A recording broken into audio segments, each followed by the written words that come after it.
పరిశుద్ధ పౌరమా త్వరగా దిగిరా పరిశుద్ధ పౌరం కోటి సూర్యుల కాంతిని మించిన తేజోమయుడు యేసయ్యం రాజాతి రాజానికే హల్లెలూయా మహిమ ఘనత స్తోత్రం రాజాతి రాజానికే హల్లెలూయా మహిమ ఘనత స్తోత్రం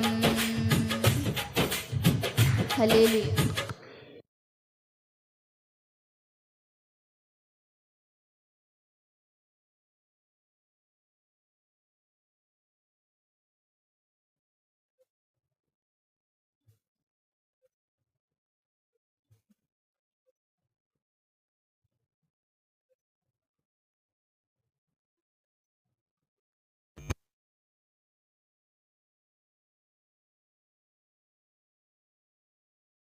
నీ దయలేనిదే క్షణమైన బ్రతుకలేనయా నేనేమయ్యున్నానో నాకేమున్నను కేవలం నీ కృపా నేనేమయ్యున్నానో నాకేమున్నను కేవలం నీ కృపా యేసయ్యా యేసయ్యా నీ కృపా చాలయ్యా యేసయ్యా యేసయ్యా నీ కృపా చాలయ్యా నీ కృపలేనిదే నీ దయలేనిదే క్షణమైన బ్రతుకలేనయా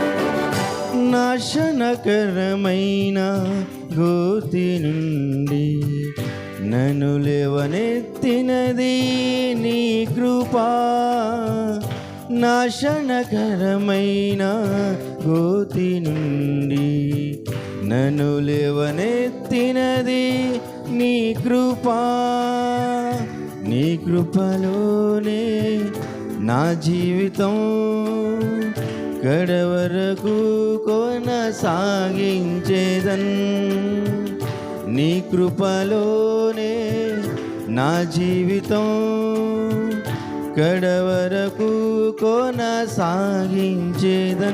యేసయ్యా యేసయ్యా నీ కృపా చాలయ్యా యేసయ్యా యేసయ్యా నీ కృపా చాలయ్యా నీ కృపలేనిదే నీ దయలేనిదే క్షణమైన బ్రతుకలేనయా నీ దయలేనిదే క్షణమైన బ్రతుకలేనయా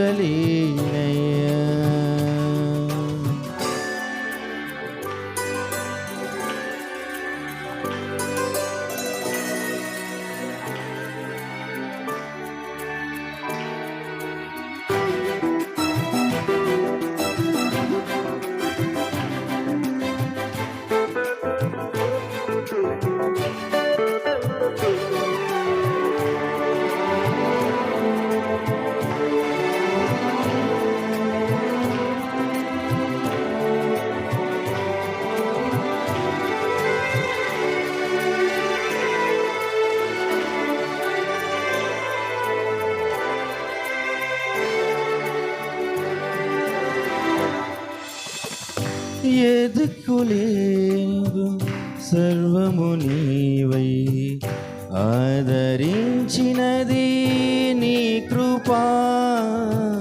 ఏ దిక్కులేని నాకు సర్వము నీవై ఆదరించినది నీ కృపా.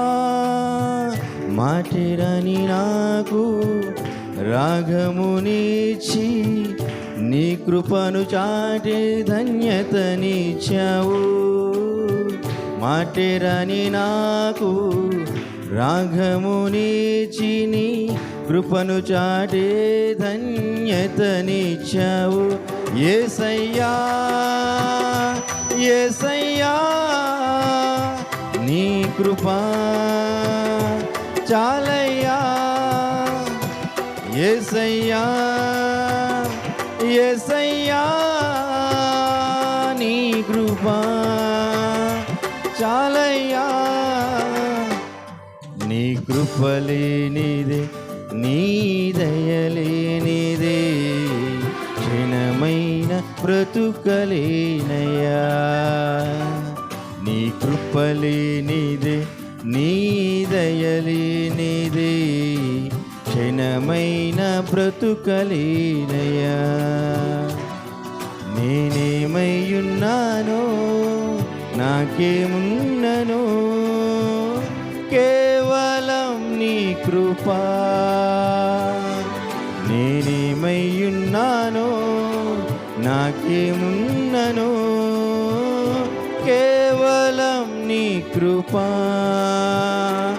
యేసయ్యా యేసయ్యా నీ కృపా చాలయ్యా. యేసయ్యా యేసయ్యా నీ కృపా చాలయ్యా.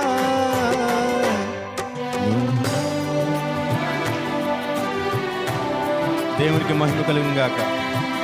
హల్లెలూయా.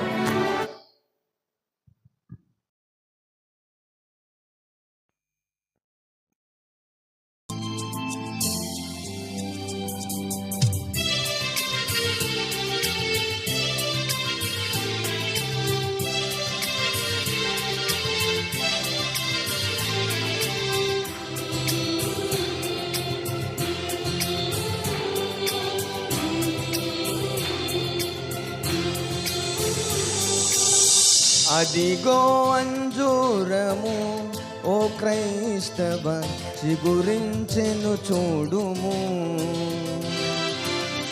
అదిగో అంజూరము ఓ క్రైస్తవ చిగురించెను చూడుము. ఇదిగో నేను త్వరగా వద్దును సిద్ధపడుడి అను స్వరమును వినవా. అదిగో అంజూరము ఓ క్రైస్తవ చిగురించెను చూడుము. అదిగో అంజూరము ఓ క్రైస్తవ చిగురించెను చూడుము.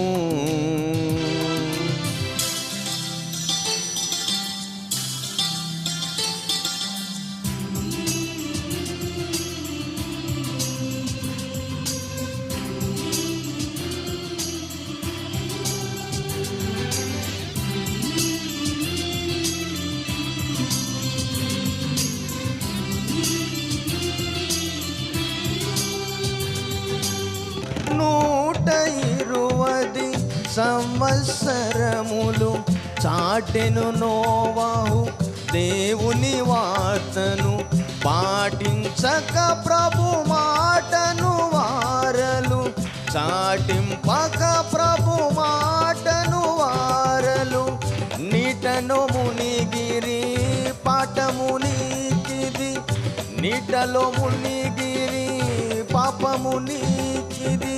అదిగో అంజూరము ఓ క్రైస్తవ చిగురించెను చూడుము. అదిగో అంజూరము ఓ క్రైస్తవ చిగురించెను చూడుము.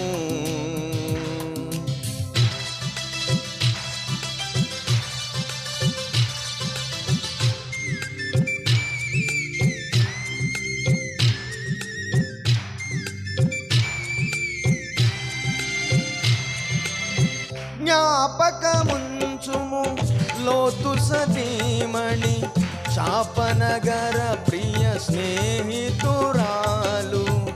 ఆపద నెరిగియో ఆశలు వీడక ఆపద నెరిగియో ఆశలు వీడక నాశనముందెను పాఠము నీకిది నాశనముందెను పాఠము నీకిది అదిగో అంజూరము ఓ క్రైస్తవ చిగురించెను చూడుము అదిగో అంజూరము ఓ క్రైస్తవ చిగురించెను చూడుము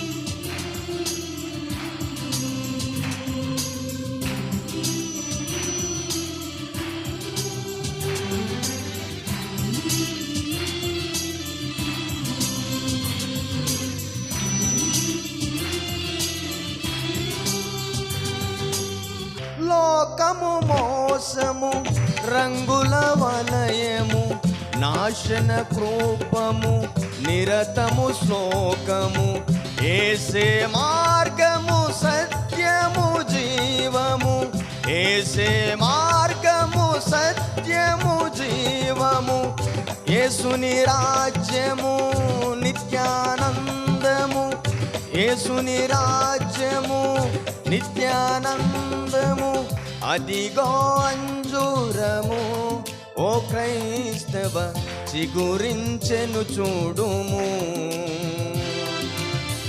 అదిగో అంజూరము ఓ క్రైస్తవ చిగురించెను చూడుము ఇదిగో నేను త్వరగా వద్దును సిద్ధపడుడేయను స్వరమును వినవా అదిగో అంజూరము ఓ క్రైస్తవ చిగురించెను చూడుము అదిగో అంజూరము ఓ క్రైస్తవ చిగురించెను చూడుము చిగురించెను చూడుము చిగురించెను చూడుము హల్లెలూయా కడబూర శబ్దముతో యేసుని చేరుకునే విశ్వాసము నీకుందా రావయ్యా యేసయ్యా వేగ రావయ్యా రావయ్యా యేసునాథ వేగమే రావయ్యా రావయ్యా యేసయ్యా వేగ రావయ్యా రావయ్యా యేసునాథ వేగమే రావయ్యా రాకడ సమయములో కడబూర శబ్దముతో యేసుని చేరుకునే విశ్వాసము నీకుందా విశ్వాసము నీకుందా యేసయ్యా రాకడ సమయంలో ఎదురేగే రక్షణ నీకుందా యేసయ్యా రాకడ సమయంలో ఎదురేగే రక్షణ నీకుందా లోకాశలపై విజయము నీకుందా లోకాశలపై విజయము నీకుందా రావయ్యా యేసయ్యా వేగ రావయ్యా రావయ్యా యేసునాథ వేగమే రావయ్యా రావయ్యా యేసయ్యా వేగ రావయ్యా రావయ్యా యేసునాథ వేగమే రావయ్యా రాకడ సమయంలో కడబూర శబ్దముతో యేసుని చేరుకునే విశ్వాసము నీకుందా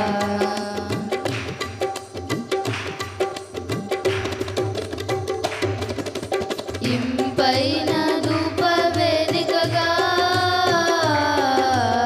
ఏకాంత ప్రార్థన నీకుందా ఇంపైన ధూప వేదికగా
విజయ గీతము మనసార నేను పాడేదా.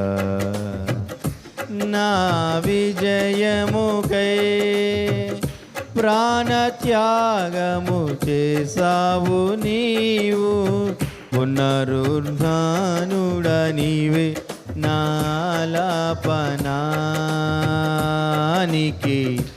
నారాధనా.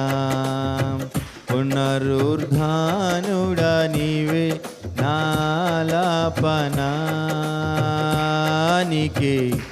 నారాధనా.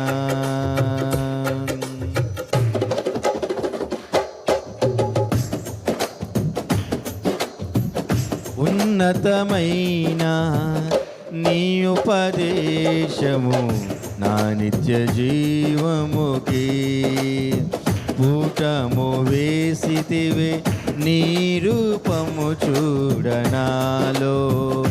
ఉన్నతమైన నీ ఉపదేశము నా నిత్య జీవముకి పూటము వేసితివే నీ రూపము చూడనాలో. యేసయ్యా నీ తీర్మానమే నన్ను నిలిపినది, నీ ఉత్తమమైన సంఘములో.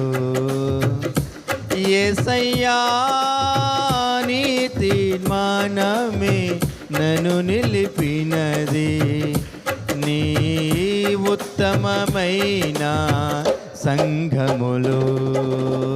విజయ గీతము మనసార్ నేను పాడేదా. నా విజయముకై ప్రాణత్యాగము చేసావు నీవు, పునరుద్ధానుడ నీవే నాలాపనానికి నారాధనా. పునరుద్ధానుడ నీవే నాలాపనానికి నారాధనా.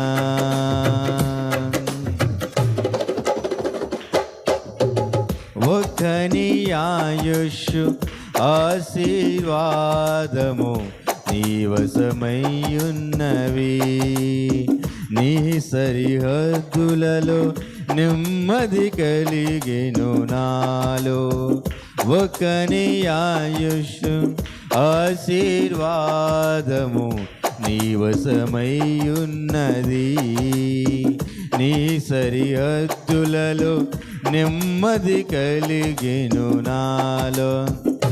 యేసయ్యా నీ సంకల్పమే మహిమైశ్వర్యము, నీ పరిశుద్ధులలో చూపినది. యేసయ్యా నీ సంకల్పమే మహిమైశ్వర్యము, నీ పరిశుద్ధులలో చూపినది. విజయ గీతము మనసార నేను పాడేదా. నా విజయముకై ప్రాణత్యాగము చేసావు నీవు, పునరుద్ధానుడ నీవే నాలాపనానికి నారాధనా. పునరుద్ధానుడ నీవే నాలాపనానికి నారాధనా.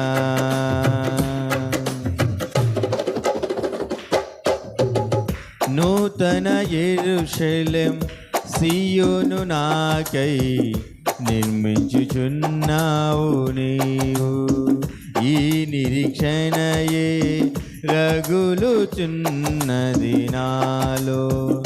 నూతన యెరూషలేం సీయోను నాకై నిర్మించుచున్నావు నీవు, ఈ నిరీక్షణయే రగులుచున్నది నాలో.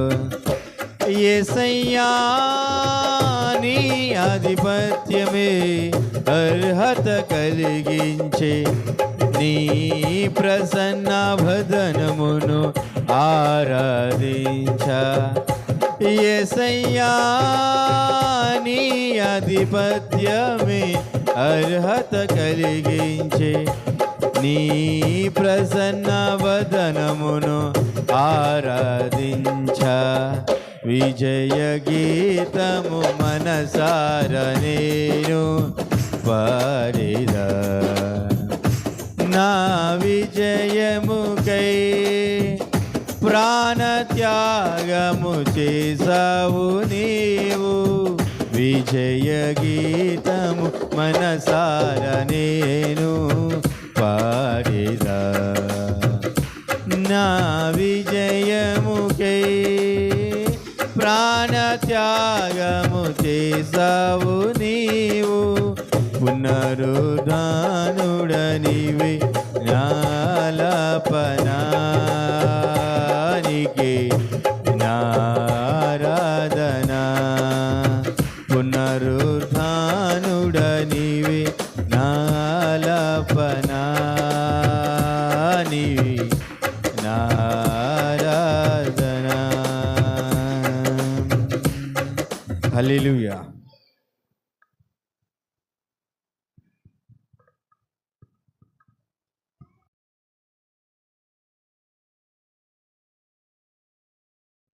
కళ్ళు మూసుకుందాం. సమయంలో అందరూ ప్రార్థన చేద్దాం. దేవుడి సన్నిధిలో మనందరం కూడా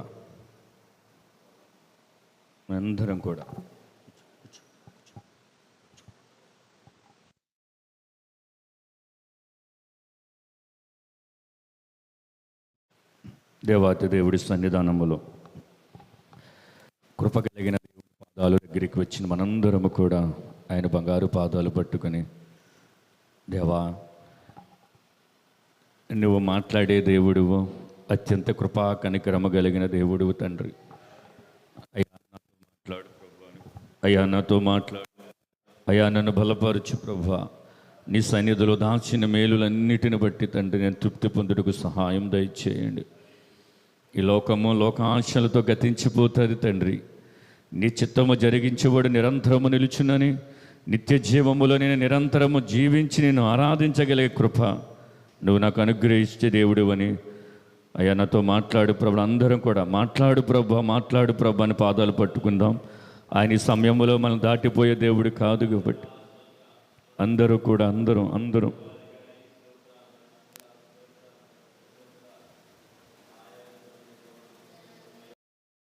సొత్తని పేరు పెట్టి నన్ను పిలచిన తండ్రి స్తోత్రము.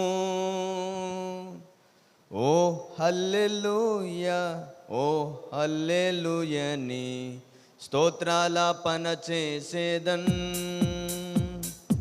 ఓ హల్లెలూయా, ఓ హల్లెలూయని స్తోత్రాలాపన చేసేదన్. ఓ హల్లెలూయా, ఓ హల్లెలూయని స్తోత్రాలాపన చేసేదన్. స్తోత్రము స్తోత్రము స్తోత్రము స్తోత్రము. ఆరాధనా ఆరాధనా ఆరాధనా ఆరాధనా. ఓ హల్లెలూయా, ఓ హల్లెలూయని స్తోత్రాలాపన చేసేదన్. ఓ హల్లెలూయా, ఓ హల్లెలూయని స్తోత్రాలాపన చేసేదన్.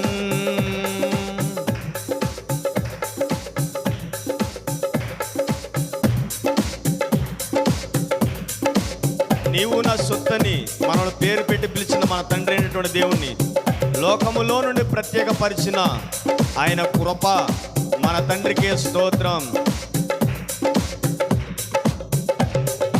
నీవు నా సొత్తని పేరు పెట్టి నన్ను పిలచిన తండ్రి స్తోత్రము. నీవు నా సొత్తని పేరు పెట్టి నన్ను పిలచిన తండ్రి స్తోత్రము. ప్రత్యేక పరచి కృపచేత నన్ను పిలచిన తండ్రి స్తోత్రము. ప్రత్యేక పరచి కృపచేత నన్ను పిలచిన తండ్రి స్తోత్రము. స్తోత్రము స్తోత్రము స్తోత్రము స్తోత్రం స్తోత్రము స్తోత్రము. ఆరాధన ఆరాధన ఆరాధన ఆరాధన హృదయపూర్వకముగా ఆరాధన ఆరాధన. హల్లెలూయా హల్లెలూయా హల్లెలూయా హల్లెలూయా హల్లెలూయా హల్లెలూయా.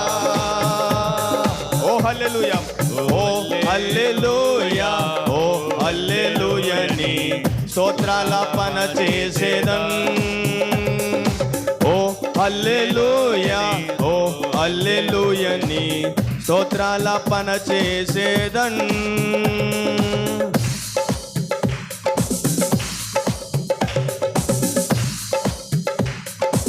ఆశ్చర్యకరమైన నీ వెలుగులోనికి పిలచిన తండ్రి స్తోత్రము. ఆశ్చర్యకరమైన నీ వెలుగులోనికి పిలచిన తండ్రి స్తోత్రము. ఏర్పరచబడిన పరిశుద్ధ జనమును పిలచిన తండ్రి స్తోత్రము. ఏర్పరచబడిన పరిశుద్ధ పరచిన పిలచిన తండ్రి స్తోత్రము. స్తోత్రం స్తోత్రము స్తోత్రము స్తోత్రం స్తోత్రము స్తోత్రము. ఆరాధన హృదయపూర్వకంగా ఆరాధన ఆరాధన ఆరాధన ఆరాధన. హల్లెలూయా హల్లెలూయా హల్లెలూయా. మనసారా హల్లెలూయా హల్లెలూయా. ఓ హల్లెలూయా ఓ హల్లెలూయని స్తోత్రాలాపన చేసేదన్. ఓ హల్లెలూయా ఓ హల్లెలూయని స్తోత్రాలాపన చేసేదన్. స్తోత్రం స్తోత్రము స్తోత్రము. మనసారా స్తోత్రము స్తోత్రము. ఆరాధన మనసారా ఆరాధన ఆరాధన ఆరాధన ఆరాధన ఆరాధన. హల్లెలూయా హల్లెలూయా హల్లెలూయా హల్లెలూయా హల్లెలూయా హల్లెలూయా హల్లెలూయా. స్తోత్రం స్తోత్రము స్తోత్రము స్తోత్రము స్తోత్రము. ఆరాధన ఆరాధన ఆరాధన ఆరాధన. స్తోత్రము స్తోత్రము స్తోత్రము స్తోత్రము. హల్లెలూయా హల్లెలూయా హల్లెలూయా హల్లెలూయా. ఆరాధన ఆరాధన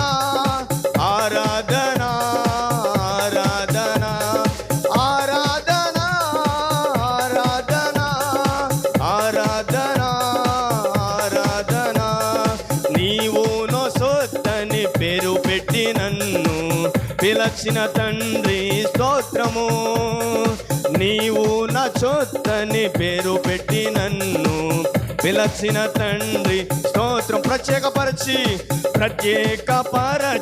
కృపచేత నన్ను పిలచిన తండ్రి స్తోత్రము.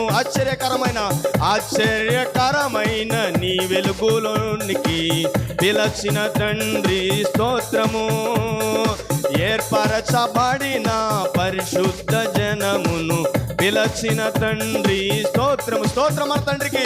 స్తోత్రము స్తోత్రము స్తోత్రము స్తోత్రము. హల్లెలూయా హల్లెలూయా హల్లెలూయా హల్లెలూయా. ఆరాధన ఆరాధన ఆరాధన ఆరాధన మనసారా ఆరాధన ఆరాధన ఆరాధన ఆరాధన నీకే ఆరాధన. స్తోత్రం స్తోత్రము స్తోత్రము స్తోత్రము నీకే స్తోత్రము నీకే. హల్లెలూయా హల్లెలూయా హల్లెలూయా హల్లెలూయా. ప్రత్యేకపరచి కృపచేత నన్ను రక్షించిన దేవా నీకే స్తోత్రం. మా తండ్రి అయిన దేవా నీకే స్తోత్రం అయ్యా. అందరూ చివరిసరిగా నీకే స్తోత్రం స్తోత్రము స్తోత్రము. గట్టిగా అందరం స్తోత్రము. సమస్త మహిమా ఘనత మన దేవునికే చెల్లును గాక. హల్లెలూయా.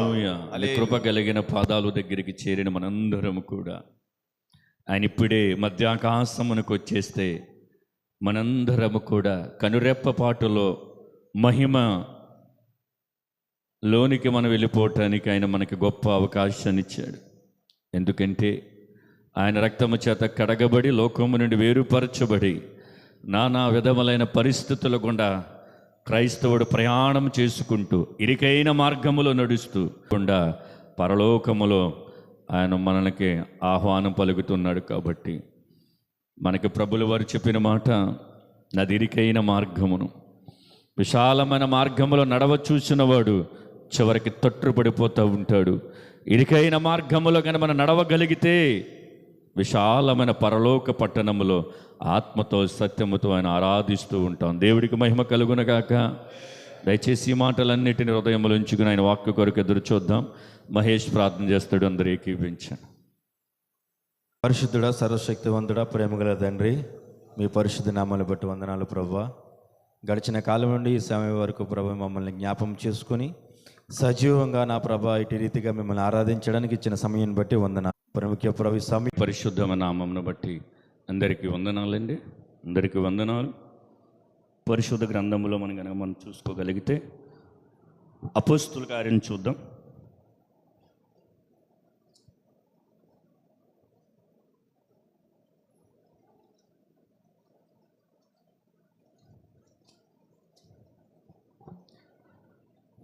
అపోస్తుల కార్యంలో 2వ అధ్యాయం 42వ వచనం.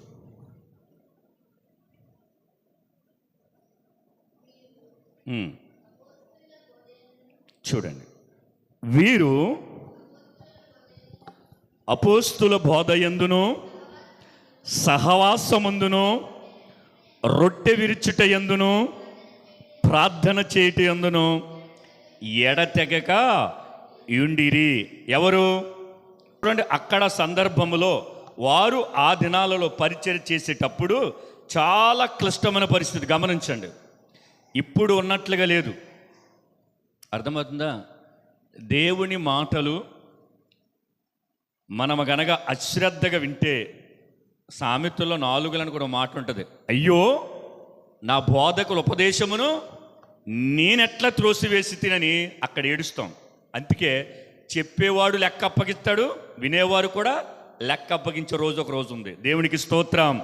చూడండి, జాగ్రత్తగా మనం ధ్యానిస్తే వీరు అపోస్తులు. చూడండి, అపోస్తులు ఆ రోజున మనకలాగా అయ్యో శుభ్రమైన బట్టలు కట్టుకునో లేకపోతే కార్ల మీద బళ్ళ మీద వచ్చి అక్కడ పరిచర్య చేయలేదు. వారు చాలా భయముతో ఏంటి చాలా ఆయా అనుమానాస్పదమైన పరిస్థితుల మధ్యన వారు నిలబడ్డారు. ఎందుకంటే ప్రభుల వారు వారితో లేరు. ప్రభుల వారు వారితో లేరు. నీతో ఉంటాను అన్న ఆయన లేడు. లేకపోయేటప్పటికీ వారికి భయమేస్తుంది. మానాలా వద్దా, ప్రకటించాలా వద్దా, కనిపెట్టాలా వద్దా అని వారు ఎంతో అనుమానాస్పదలో ఉంటున్నప్పుడు కూడా దేవుడు చెప్పినది ఖచ్చితంగా వారు చెయ్యాలని వారు ఏం చేశారంటే బోధయందు, సహవాసమందు, రొట్టె విరుచుట యందు, ప్రార్థన చేయుట యందు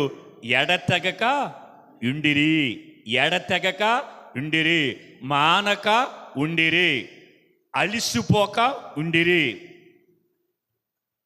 కారణాలు ఏమాత్రం చెప్పలేదు వారు చెప్పాలంటే ఎన్నో చెప్పొచ్చు. అయితే చూడండి, వారు ఏ విషయములు ఎడతెగ అంటే బోధ యందు ఎడతెగ ఉండిరి, సహవాసమందు ఎడతెగ ఉండిరి, రొట్టె విరుచుట యందు ఎడతెగక ఉండిరి, ప్రార్థన చేయుట యందు ఎడతెగక ఉండిరి. 4 సందర్భాలు చాలా క్లుప్తంగా దేవుని సహాయంతో మనం ధ్యానించుకుందాం. దేవునికి స్తోత్రం, హల్లెలూయా. 2 గంటల అర్ధరాత్రి 2 గంటలు ధ్యానించిన వాక్యం ఇది. దేవుడికే మహిమ కలుగునుగాక. హల్లెలూయా. ఎన్ని విషయాలు దేవుడు మాట్లాడాడు చూడండి. ఎడతెగక బోధ యందు గమనించండి, అపోస్తులు మనం కూడా అక్కడ పెట్టుకుని ఇప్పుడు బోధ యందు మనం ఎలాగొన్నాం, సహవాసం ముందు మనం ఎలాగొన్నాం, రొట్టె విరుచుట యందు మనం ఎలాగొన్నాం, ప్రార్థనలో ఎలాగొన్నాం అని మనము అక్కడ గనక ఆ స్థానంలో మనం పెట్టుకుంటే అప్పుడు వాక్యముతో మనం ప్రయాణం చేయగలుగుతాం. ఈ కొద్ది నిమిషాలు దేవునికి స్తోత్రం, హల్లెలూయా. చూడండి, బోధ. అపోస్తులు ఏ బోధ చేశారు? మేము సిలువ వేయబడిన యేసును మాత్రమే ప్రకటిస్తున్నాం, పునరుద్ధానుడైన యేసును మాత్రమే మేము ప్రకటిస్తున్నాం. ఇంతకు మించి ఏది వారు కూడా చెప్పలేదు, అవునా? కానీ ఈ రోజున బోధ ఎలాగ మారిపోయిందంటే, ఈరోజు బోధ ఏ రీతిగా ఉందంటే అందరూ చెప్పేదే నేను చెప్తాను. ఆశీర్వాదాలు ఇస్తాడు, దీవెనలు ఇస్తాడు, ఇల్లు ఇస్తాడు, పెళ్లి చేస్తాడు, పిల్లల్ని ఇస్తాడు, డబ్బు ఇస్తాడు. ఇదైతే కాదు. ఇది ఏ బోధ తెలుసా? మనుషుని బోధ. ఏ బోధ? మనుషుని బోధ ఉంది, దెయ్యాల బోధ ఉంది, అబద్ధాల బోధ ఉంది. అర్థమైందా? అపోస్తుల బోధ ఉంది. కానీ మనం ఏం చేస్తాం చెప్పినా, ఆ అంతియోకలో వారు మొదట ప్రకటించిన ఆ బోధ, మేము ఏ పునాది మీద అయితే మేము కట్టబడి ఆ పునాది మీద మిమ్మల్ని కట్టడానికి మేము ప్రయత్నిస్తున్నామో ఆ బోధే క్రీస్తు మన కొరకు మరణించాడు, లేదా మన కొరకు పునరుద్ధానుడయ్యాడు, మన కొరకు రానేయున్నాడు. ఇదే ప్రకటించాలి. ఇదే అపోస్తుల బోధ. ఇంతకు మించి ఏదైనా గనక బోధిస్తే పౌలు అంటాడు, దేవదూత అయినా సరే మీ దగ్గరికి వస్తే, తెల్లటి వస్త్రాలు ధరించుకుని మీ దగ్గరికి వస్తే దేవదూత కూడా శాపగ్రస్తం అయిపోద్దని చెప్పాడు. దేవునికి మహిమ కలుగునగాక. నేను చేసిన బోధ, నేను ఏ బోధ అయితే మీకు ప్రకటించానో ఆ బోధ కాక, ఆ వాక్యము కాక మరొకటి ఎవడైనా వచ్చి మీ దగ్గరికి బోధిస్తే అది దూత అయినా సరే శాపగ్రస్తం అయిపోద్దని. అంటే ఆ మాటలు ఎంత భయం ఉందో తెలుసా? యేసును నమ్ముకోండి, ఆయన మీకు నిత్య జీవం ఇస్తాడు, మీ పాపములు ఒప్పుకోండి అని ఒకవేళ బోధ మనం విన్నాం. ఏం పర్వాలేదులే, చివరి క్షణంలో దొంగ వెళ్ళిపోయాడు కదా, అలాగ వెళ్ళిపోవచ్చులే అని ఆ బోధ, ఆ మనుషుల బోధ వింటే చేసినోడికి, విన్నవాడికి నిత్య నరకాగ్నిలో అగ్ని ఆరని మంటలో పడిపోతాం. బోధ ఏ బోధ? అపోస్తుల బోధ. పాపమును ఒప్పుకోండి, దేవుని అంగీకరించి పాపమును ఒప్పుకోండి, అప్పుడు ఆయన మనలోనికి వస్తాడు. ఎందుకంటే ఆయన రక్తము ప్రతి పాపములను పవిత్రపరచును. నా పాపములు కనుక పోవాలి, కడగబడాలి, మరలాది జ్ఞాపకం రాకుండా ఉండాలి అంటే కనుక క్రీస్తు రక్తము చేత కడగబడిన వాడికి మాత్రమే అనుభవంలోనికి వస్తాడు. దేవునికి స్తోత్రం. చూడండి, క్రీస్తు యొక్క బోధ వింటే మనలో ఉన్న బాధంతా పోతుంది. దేవునికి మహిమ కలుగునుగాక. పాపము పోవాలంటే యేసుని అంగీకరించాలి. ఇప్పుడు యేసు అనగా వాక్యం. చూడండి, మనిషి పతనానికి కారణం ఏంటి? ముఖ్యంగా చెప్పండి, మనిషి పతనానికి కారణం ఏంటి? పాపం. పాపం అంటే గర్వించి పడిపోయిన ఉన్నారు, కానీ దేవుడికి దూరం అయిపోయి అసలు మళ్ళీ దేవుని దగ్గరికి రాకుండా అలాగ తీర్పులోనికి వెళ్ళిపోతే పాపం. పాపం అంటే చాలా రకాలుగా ఉంటుంది. ఒకడు కొట్టడు, రే పాపంరా అని అంటారు. ఆడికి అన్యాయం చేసావురా పాపంరా అంటారు, అంతే కదా. ఒకటిది మనం దౌర్జన్యంగా లాక్కున్నాం, ఒరే పాపం కదా అంటారు. కానీ ఈ వేరు, ఈ పాపాలు వేరు. బైబిల్ చెప్తున్న పాపం ఏంటి తెలుసా? ఒక మనిషి తను పుట్టినప్పుడు నుండి కూడా ఏంటి, తను క్రీస్తు దగ్గరికి వచ్చేంత వరకు ఈ మధ్యలో జరిగే చాలా ఉంటాయి. ఏంటి, దొంగతనము కానీ, మితములు కానీ, భేదములు కానీ, వ్యభిచారము కానీ, జారత్వం కానీ, ఇవన్నీ పాపాలే. ఒక సోక్రటీస్ ఏమంటాడు చెప్పనా, పాపము చేయటము చాలా సులువంట. పాపము చేసి చూడు, చాలా సులువుగా ఉంటుంది. తర్వాత దాన్ని మర్చిపోయి చూడు, చాలా కష్టంగా ఉంటుందని చెప్పాడు. అంటే ఏంటి, పాపము చేసిన తర్వాత దాన్ని మర్చిపోవటము వాడి వల్ల అవ్వదు. అది పదే పదే జ్ఞాపకం వస్తూ ఉంటుంది. గిల్టీ ఫీలింగ్ అనమాట. ఏంటంట, అది గిల్టీ ఫీలింగ్. అయ్యో నేను అపరాధిని అని మనస్సాక్షి మనల్ని గద్దిస్తూ ఉంటుంది. నువ్వు పాపివి. ఒక అపరాధ భావం ఉండిపోద్ది. ఆ అపరాధం భావం పోవాలంటే పరిశుద్ధుడైన దేవుని దగ్గరికి రావాలి. దేవునికి స్తోత్రం, హల్లెలూయా. పాపం చాలా భయంకరమైనది. ఆ పాపం పోవాలంటే క్రీస్తు యొక్క వాక్యము గనక మన హృదయంలోనికి వస్తే అది ఆటోమేటిక్ ఏమైపోతుంది, వెళ్ళిపోతూ ఉంటుంది. చాలామంది నాలో పాపము లేదంటారు, నేను మారు మనసు పొందానని అంటారు. అసలు మారు మనసు పొందిన వ్యక్తికి జరిగే కొన్ని ఒక పద్ధతులు ఉంటే ఏంటో తెలుసా, ఒక వ్యక్తి కనుక నిజంగా మారు మనసు పొందితే పాపాన్ని పాపంగా చూస్తాడు. దేవునికి స్తోత్రం, అర్థమైందన్నమాట. ఒక వ్యక్తి మారు మనసు పొందాడు అని అనడానికి అర్థం, ఇక్కడ అందరం కూడా మారు మనసు పొందామని అనుకుంటాం, కానీ నా గురించి మీకు, మీ గురించి నాకు తెలియదు. కానీ ఎలాగ తెలుస్తుంది అంటే తెలుసా, పాపము మనకు ఎదురైనప్పుడు ఆ పాపాన్ని అసహించుకోవాలి. అదే మారు మనసుకి గుర్తు. ఎందుకో తెలుసా, పాపాన్ని మనం అసహించుకోగలిగితే గనక అప్పుడు మన హృదయము దేవుని ఎదుట నిబ్బరముగా ఉన్నదని అర్థం. పాపం ఎలాగొండదు చెప్పిన ఇంకో మాట చెప్పి ముందుకెళ్ళిపోతున్నాం, చెప్పమంటారా? పాపం ఎలాగొండదు చెప్పనా, పాపము మొదట మురిపిస్తుంది. ఏంటంట, పాపము మొదట చూస్తున్నప్పుడు అది మురిపిస్తుంది, చేస్తున్నప్పుడు మైమరిపిస్తుంది, చేసిన తర్వాత మెరిపించేస్తుంది. అంటే చుక్కలు కనబడిపోతూ ఉంటాయి అన్నమాట. అంటే పాపం అది వ్యభిచారమో, జారత్మో, దొంగతనమో చేస్తున్నప్పుడు భలేగా ఉంటుంది. చేసిన తర్వాత దాంట్లో ఒక అనుభూతిని మనం పొందుతూ ఉంటాం. దానివల్ల జబ్బు వచ్చినా, జాడ్యం వచ్చినా, రోగం వచ్చినా, అనారోగ్యం వచ్చినా, చివరికి ఆ వ్యక్తి చేసేటప్పుడు ఉన్న శక్తి తర్వాత నిర్వీర్యమైపోయిన తర్వాత అప్పుడు కనబడితే చుక్కలడికి. పాపం అలా ఉంటుంది. పాపం మొదట ఒక వ్యక్తికి చాలా తీయగా ఉంటుంది, దానికి ఆపోజిట్ పదం ఏంటి, చేదు. తర్వాత వాడి జీవితం చేదుగా ఉంటుంది. చాలామంది బైబిల్ పట్టుకుంటారు, నేను చెప్తున్నాను. చాలామంది మందిరాలకు వస్తారు, చాలామంది బోధ అంటారు, కానీ ఆ బోధ ఆ వ్యక్తులను పాపాన్ని ఏమాత్రం కడగలేదు. నేనంటాను, బోధ తప్ప, వినేవాడు తప్ప? చెప్పండి. యేసు క్రీస్తు మాట అవునంటే అవును, కాదంటే కాదు. ఆయన మాట మాట్లాడితే సృష్టి అంతా కలిగింది.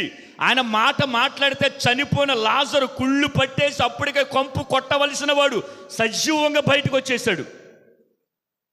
ఆయన నోటి మాట సెలవిస్తే చనిపోయిన చిన్నది లేచి కూర్చుంది. ఆయన కలుగు అనగా సృష్టి కలిగింది. ఆయన మాట ఎంత శక్తితో తెలుసా, దేవదారు వృక్షములు కూడా ఇరిగిపోతాయి. అంత శక్తి కలిగిన మాట మరి మన హృదయములోన పాపాన్ని కడగలేదు అంటే, అంత గొప్ప బోధ మన హృదయములో చెడుతనం కడగలేదంటే తప్పెవరిది తెలుసా? వింటున్న మనదే. మన మనుషులను చూస్తాం, వ్యక్తులను చూస్తాం, వ్యక్తి మాట వింటాం, కానీ ఆ వ్యక్తి చేస్తున్న బోధ ఇది సర్వోన్నతుడింది కదా, ఇది సర్వోన్నతుడు దేవుని స్వరము కదా అని మనం గుర్తించాం. ఏం చేస్తాం తెలుసా, పర్వాలేదులే. ఇంకో విషయం చెప్పి నేను ముందుకెళ్ళిపోతున్నాను. పాపం ఎలాగుంటుందో తెలుసా? నేను ఒక రచయిత ఏం చెప్పాడంటే, ఇద్దరు చిన్నపిల్లలు ఉన్నారంట. ఇద్దరు చిన్నపిల్లలు, పక్కింటి ఒక అమ్మాయి ఒక అబ్బాయి, ఇద్దరు చిన్నపిల్లలు. ప్రతిరోజు వాళ్ళిద్దరూ గోడ దగ్గర కలుసుకుని, ఈ పాప మా డాడీ చాక్లెట్లు తెచ్చాడు అంటే నాకు ఇవి అనేవాడంట, ఇచ్చేదంట. అయితే నాకు నీ దగ్గర రంగురంగుల గోళీలు ఉన్నాయి కదా, అవి నాకు ఇయ్యంటే పాప గోళీలు అంటే ఇష్టమంట. ఏంటి, ఒక చాక్లెట్ ఇస్తే ఏమి ఇచ్చేవాడు, ఒక గోళీ ఇచ్చేవాడు. ఒక చాక్లెట్ ఇస్తే ఒక గోళీ ఇచ్చేవాడు. ఒక రోజు ఇద్దరు ఒక ఒప్పందం చేసుకున్నారంట, నీ దగ్గర ఎన్ని చాకెట్లు ఉన్నాయో అన్నీ నాకు తెచ్చేయి, నా దగ్గర ఎన్ని గోళీలు అన్ని గోళీకి ఇచ్చేస్తాను అన్నాడంట. ఈ వ్యక్తే బొడ్డోడు. చిన్నపిల్లలు మాట్లాడుకునేది, అప్పుడు మాట్లాడుకునే వయసు వచ్చిన వాళ్ళు. అప్పుడు సరే అని చెప్పేసి ఈ పాప ఇంట్లోనికి వెళ్ళి ఆ నాన్న తెచ్చిన చాక్లెట్లు అన్ని బాక్స్ పట్టుకొచ్చి తెచ్చేసింది. ఈడు ఆ రంగురంగుల గోళీలు ఈ అమ్మాయికి ఇష్టం కాబట్టి తేవడానికి వెళ్ళి అన్ని డబ్బాలు వేసేసుకున్నాడు కాడికొడికి ఒక ఆలోచన వచ్చింది, నా దగ్గర ఇన్ని గోళీలు ఉన్న విషయం ఆ పాపకి తెలియదు కదా. ఏంటంట, నా దగ్గర ఇన్ని గోళీలు ఉన్న విషయమో ఆ అమ్మాయికి తెలియదు కదని కొన్ని దాచేసి తరగడ కింద పెట్టేసి ఆ కొన్ని పట్టుకెళ్ళి ఆ పాపకి ఇచ్చాడు. ఆ పాప గోళీలు పట్టుకెళ్ళిపోయింది, ఈడు చాక్లెట్ పట్టుకుని వచ్చేసాడు. రాత్రి అయిపోయిందా, ఆ పాప శుభ్రంగా పడుకుంటుంది, వీడికి నిద్ర పడతలేదు. కారణం చెప్పండి, గిల్టీ ఫీలింగ్. ఏంటో తెలుసా అనుకుంటున్నాడు వీడు, ఈ కుర్రాడు అనుకుంటున్నాడు, అన్ని చాక్లెట్లు ఇచ్చేసిందంటావు నాకు.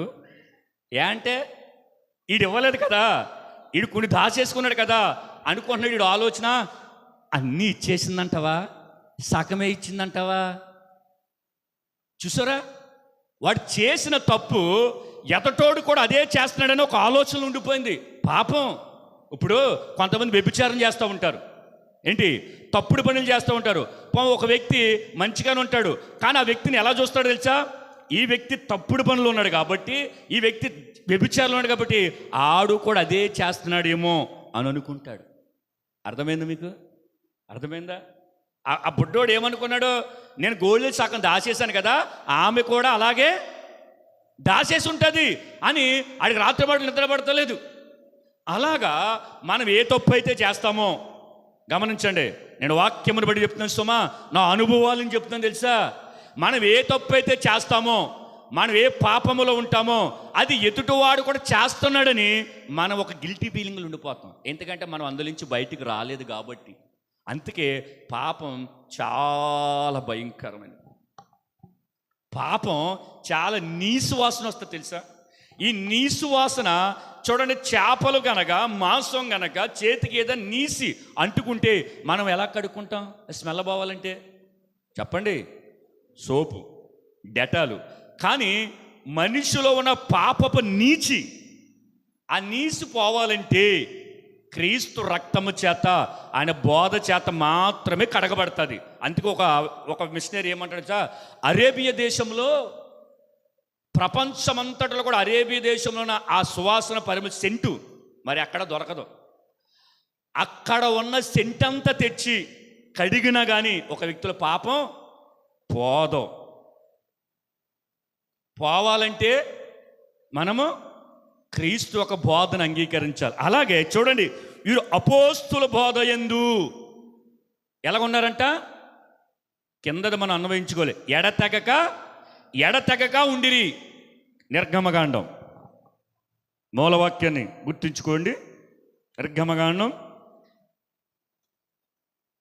4:12. కాబట్టి వెళ్ళుము, నేను నీ నోటికి తోడేయుండి నీవు ఏమి పలుకోవలసిది నీకు బోధించినదని అతనితో చెప్పాను. ఎవరి మాట చెప్పేది? దేవుడు. ఎవరితో చెబుతున్నాడు? మోషేతో. మోషే నువ్వు వెళ్ళు, కాబట్టి నువ్వు వెళ్ళు అన్న మాట ఏంటో తెలుసా. కాబట్టి అన్న పదం దేవుడు ఎందుకు వాడాడు తెలుసా. కొన్ని పదాలు మనం జాగ్రత్తగా చదువుతూ ఆలోచించాలి. మోషే కొన్ని అకారణాలు చెబుతూ ఉంటాడు. అయ్యా నా మాట వింటారా, నోటి మాంద్యము గలవాడిని, నెత్తోడిని, లేకపోతే నాకు సరిగా మాట్లాడటం రాదు, సరిగా నడవటం రాదు, సరిగా నడిపించడం రాదు అని ఎన్నో చెప్పాడు. కాబట్టి అని అంటే వాటన్నిటి పక్కన పెట్టి నువ్వు వెళ్ళు. నువ్వు ఎలాగెళ్తావు చెప్పనా, నేను నీకు తోడై ఉంటాను. నువ్వు ఏమి పలకాలో ఏం మాట్లాడాలో అది నీకు నేను బోధించేదను. చూడండి, ఎడతెగకంటే మోషేకి దేవుడు ఎల్లవేళలా తోడున్నాడా లేదా? దేవునికి స్తోత్రం, హల్లెలూయా. చూడండి, ఎప్పుడు కూడా క్రైస్తవుడు ఎక్కడున్నా ఏ స్థలములో ఉన్నా మనుషుని బోధ మధ్యలోనికి తెచ్చుకున్నట కంటే సర్వోన్నతుని దేవుడి వాక్యమును ఎన్నో వింటాం, ధ్యానిస్తుంటాం. అవి గనక మనం ఒక్కసారి నెవర వేసుకుంటే దావీదు గారి అనుభవంలోనికి మనం కూడా వెళ్ళిపోతూ ఉంటాం. నీ వాక్యమును ధ్యానిస్తూ ఉంటుండగా, అంతే కదా, అంతేనా? లేదా నీ బోధ, నువ్వు చేసిన ఆ బోధ ధ్యానిస్తూ ఉంటుండగా, లేదా నువ్వు నాతో మాట్లాడిన మాటలను ధ్యానిస్తూ ఉంటుండగా నాకు క్రొవ్వు మెదడు దొరికినంతగా తృప్తిగా ఉందన్నాడు. దావీదుకేనా దేవుడు, మనకు కాదా? మనకు లేవు అనుభవాలు, దావీదే చెప్తాడా? దావీదు చెప్పిన అనుభవాలే మనం చెప్పుకుంటూ ఉంటామా? మరి మనకు అనుభవాలు ఏవి? మన అనుభవాలు ఇతరులు చెప్పుకునేది ఏది? మన అనుభవాలు ఇతరులకు పంచేది ఏది? అర్థమైందా? లేదు అంటే కారణం ఏంటి చెప్పనా? మనం ఆయన బోధ వింటున్నామో విడిచిపెట్టేస్తున్నాం. ఎవడైనా సరే ఏదైనా ఒక మాట మళ్ళీ చంపేస్తాను అనుకో, అది మనం బ్రతికినంతకాలం గుర్తించుకుంటాం, అది మనుషుల బోధ. ఎవడైనా మనం తిట్టాడంటే, ఎవడైనా మన గురించి ఎక్కడైనా చెడ్డగా మాట్లాడంటే అది మనం గుర్తుంచుకుని పదే పదే పదే పదే ఎదురైనప్పుడు జ్ఞాపకం వచ్చేస్తూ ఉంటుంది, అది మనుషుని బాధ. మరి దేవుడి బాధ గుర్తుకురాదే? బాధ కలిగినప్పుడు, కష్టాల్లో, వేదనలు, దుఃఖములు, సంతోషములు, కన్నీళ్ళలు, నవ్వులు, ఏడుపులు అన్నిటికీ సరిపోయిదే దేవుడి యొక్క వాక్యము. దేవునికి స్తోత్రం. సంతోషములు ఉన్నప్పుడు వాక్యమును ధ్యానించిన వారు ఉన్నారు, కష్టాల్లో ఉన్నప్పుడు దేవుని ధ్యానించిన వాళ్ళు ఉన్నారు, గాఢంధకారపు లోయలు ఉన్నప్పుడు దేవుడి వాక్యమును ధ్యానించిన వాళ్ళు ఉన్నారు, శత్రువులు వెనక తరుముతుంటే దేవుడి వాక్యమును ధ్యానించిన వాళ్ళు ఉన్నారు, ఇంట్లో వాళ్ళే శత్రువులు వైడిపోయినప్పుడు దేవుడి వాక్యమును ధ్యానించేవాడు బైబిల్లో లేరా? ఉన్నారు. దావీదు ఇంట్లోనే శత్రువులు ఉన్నారు, ఉన్నారా లేరా? నా మాట కదా ఇది. పైగా ఎవరంటే సొంత కొడుకు అబ్షాలోము. అప్పటి వరకు తన దగ్గర నమ్మకముగా పని చేసిన అహీతోపేలు, యెహోనాదాబు, వీళ్ళందరూ కూడా నమ్మకమైన ద్రోహం చేశారు. అయినా కానీ దావీదు దేవుని బోధ అంటే దేవుడి వాక్యమునందు మాత్రమే ఎడతెగక ఉన్నాడు. దేవునికి స్తోత్రం, హల్లెలూయా. మోషే ఐగుప్తు వెళ్ళాలి. ఐగుప్తు వెళ్ళాలంటే మోషేకి ఎవరు తోడుగా ఉండాలి? అప్పుడప్పుడు ఉంటే అన్నాడా?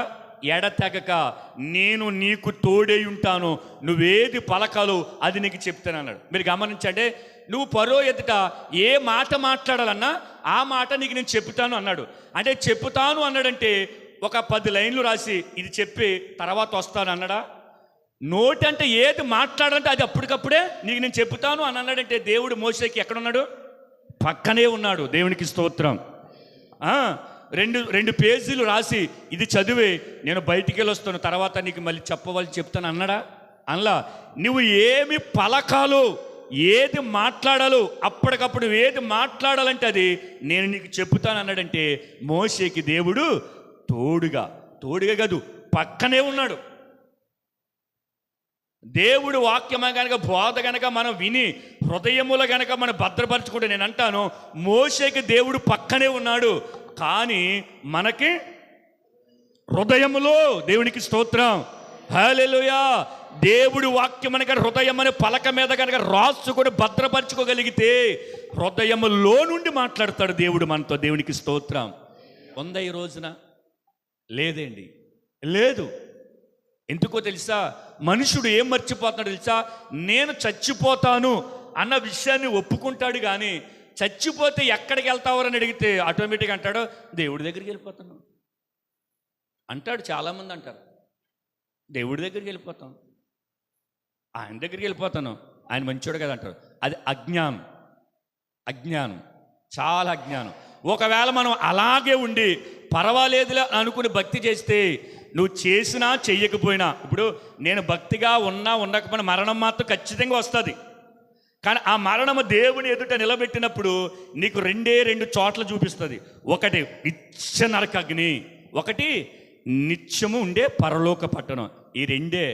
ఈ రెండిటికి కనుక వెళ్ళవలసిన మార్గము ఏదైనా ఉందంటే క్రీస్తు బోధ.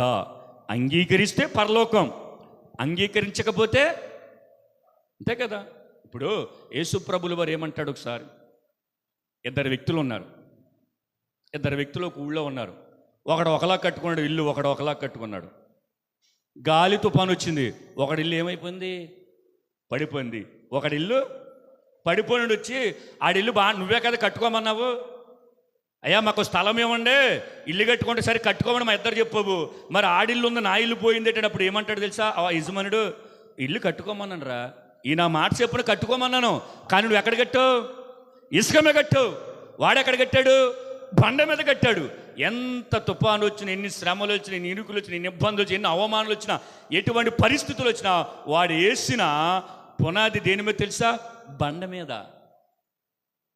అలాగా ఈయన మాటలు చెప్పున, అంటే ఈ బోధ చెప్పున కానీ మన ఆత్మీయ జీవితాన్ని కట్టుకుంటే రేపొద్దు ప్రభు దగ్గరికి వెళ్ళిన అయ్యా నన్ను నరకానికి వెళ్ళిపోమంటున్నావు ఏంటంటే అప్పుడు అంటాడు ఈ మాటే, వాడు పరలోకం ఏంటి నేను నరకం ఏంటి అని అన్నారు అనుకో, అప్పుడు అంటాడైనా వాడు నా మాటలను బట్టి తన జీవితాన్ని సరిచేసుకుంటూ సరిదిద్దుకుంటూ వాక్యం మీద వాడు నిలబడ్డాడు, జీవితానికి సరి చేసుకున్నాడు కాబట్టి వాడి దారిది. మరి నువ్వు విన్నావు కానీ కట్టుకోలేదు, విన్నావు ఇల్లు కట్టుకోమని స్థలం ఇచ్చాను కానీ నువ్వు ఎక్కడ కట్టుకున్నావు, వాడెక్కడ కట్టుకున్నాడు. అలాగ అనేకసార్లు నా బోధ విన్నావు, ఎడతెగక కంటిన్యూగా వారం విన్నావు, బోధ వెంబడి బోధ విన్నా కానీ నువ్వు కట్టుకునే విషయంలో ఫెయిల్యూర్ అయిపోయావు. వాడు ఇల్లు కట్టుకునే విషయంలో ఫెయిల్యూర్ అయిపోయాడు. కానీ నువ్వు నీ ఆత్మ జీవితాన్ని కట్టుకునే విషయంలో నీ గుడారం అనేది నిత్య నరకాగ్నిలో కాలిపోవడం గల కారణం నువ్వే అని అంటాడు. అవునా కదా? అవును. నేను ఎందుకు ఎప్పుడు కూడా మాట చెప్తాను ఏంటో తెలుసా, మనం ఈరోజే మనదే, రేపు మనది కాదు. దేవుని దగ్గర మనము ఖచ్చితంగా లెక్క అప్పగించాలి. అందుకే మోషేకి దేవుడు ఎలాగైతే తోడుగా ఉన్నాడో మనకి క్రీస్తు యొక్క వాక్యం, ఆది యందు వాక్యం ఉండును, ఆ వాక్యము దేవుడే ఉండును, ఆదిలో ఉన్న వాక్యం శరీరధారికి లోకానికి వచ్చేసాడు. క్రీస్తు వాక్యం అనగా యేసు, ఆ వాక్యాన్ని గనక మన హృదయంలో పెట్టుకుంటే గనక మోషేకి దేవుడు తోడుగా ఉన్నాడు. మనకు మాత్రము మనలోనే, ఈ కొత్త నిబంధనలో మనతోనే ఉంటానని వాగ్దానం చేశాడు. దేవునికి స్తోత్రం. నీలోనే అని పరిశుద్ధాత్మ గురించి చెప్తాడు దేవుడు. అందుకే మనము ఆయన బోధ చెప్తున్నా కదా, మనుషుల బోధ, దెయ్యాల బోధ, అబద్ధాల బోధ కాదు, నిక్కరసైన నాణ్యమైన పరలోకమును చేర్చగలిగే బోధ అపోస్తుల బోధ. దేవునికి స్తోత్రం. హల్లెలూయా. వేయబడిన పునాది తప్ప మరొకటి లేదు. మీరు చెప్పండి, అపోస్తుల బోధ అంటాం కదా, అపోస్తుల బోధ చేసినప్పుడు ఆయన దేవుని యొక్క ప్రేమను గురించే చెప్పారు తప్ప వారు ఎవరితోనే గొడవాడారా, ఎవరితోనే వ్యాజ్యమాడారా, ఎవరితో ఏదైనా గొడవలు పెట్టుకున్నారా? పౌలు గారు ప్రత్యక్షతను బట్టి ఏమన్నారు తెలుసా, ఎదురాడు వారికి, ఏతువడిగే వారికి సాత్వికముతో సమాధానమును చెప్పండి. ఈ సాత్వికం ఎక్కడొస్తుంది? మనిషిలో ఉందా? క్రీస్తులో ఉంది. క్రీస్తుని కనుక ధరించుకుంటే సాత్వికంతో ఒక వ్యక్తికి చెప్తాం, వినకపోతే అక్కడే విడిచిపెట్టేసే, వాడిని శత్రువుగా కాక మిత్రువుగా భావించి వదిలేమని చెప్పాడు 2వ దశలోని పత్రిక 2:13 ఇందులో ఉంటుంది. అవునా? అందుకే ఒక వ్యక్తి సాత్వికంగా ఉండాలన్నా, పరిస్థితులు బట్టి మౌనంగా ఉండాలన్నా నా దేవుడే చూసుకుంటాడు అని అనుకుని ఉండాలనుకున్న వాడికి ఆధారమైనది ఏదైనా ఉందంటే వాక్యము. ఆ వాక్యమునందు కనుక మనం ఎడతెగక, అంటే విశ్వాసముతో మాటికి వాక్యం మీద ఆనుకోవాలి, వాక్యము మీదే ఆనుకోవాలి. ఎవడైనా అలా లాగడనుకో, ఏ శ్రమైన అలా లాగిందనుకో, ఏ కష్టమైన దుఃఖమైన అలా లాగిననుకో, మరలా అలాగ వాక్యం మీద మనం ఆనుకోవాలి. అది ఎడతెగక. దేవునికి స్తోత్రం. హల్లెలూయా. 1 దశలోని పత్రిక రండి.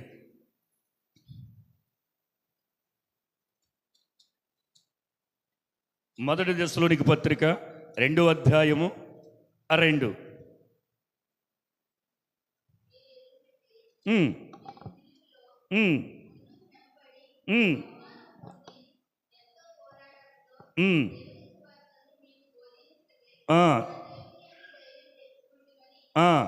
మీకు తెలియని తర్వాత ఏలయనగా మా బోధ కపటమైనది కాదు, అపవిత్రమైనది కాదు, మోసయుక్తమైనది కాదు. ఏమంటున్నాడు పౌలు గారు? మా బోధ అంట, మా బోధ కపటమైనది కాదు. పౌలు గారి బోధ అది, యేసుక్రీస్తు బోధ.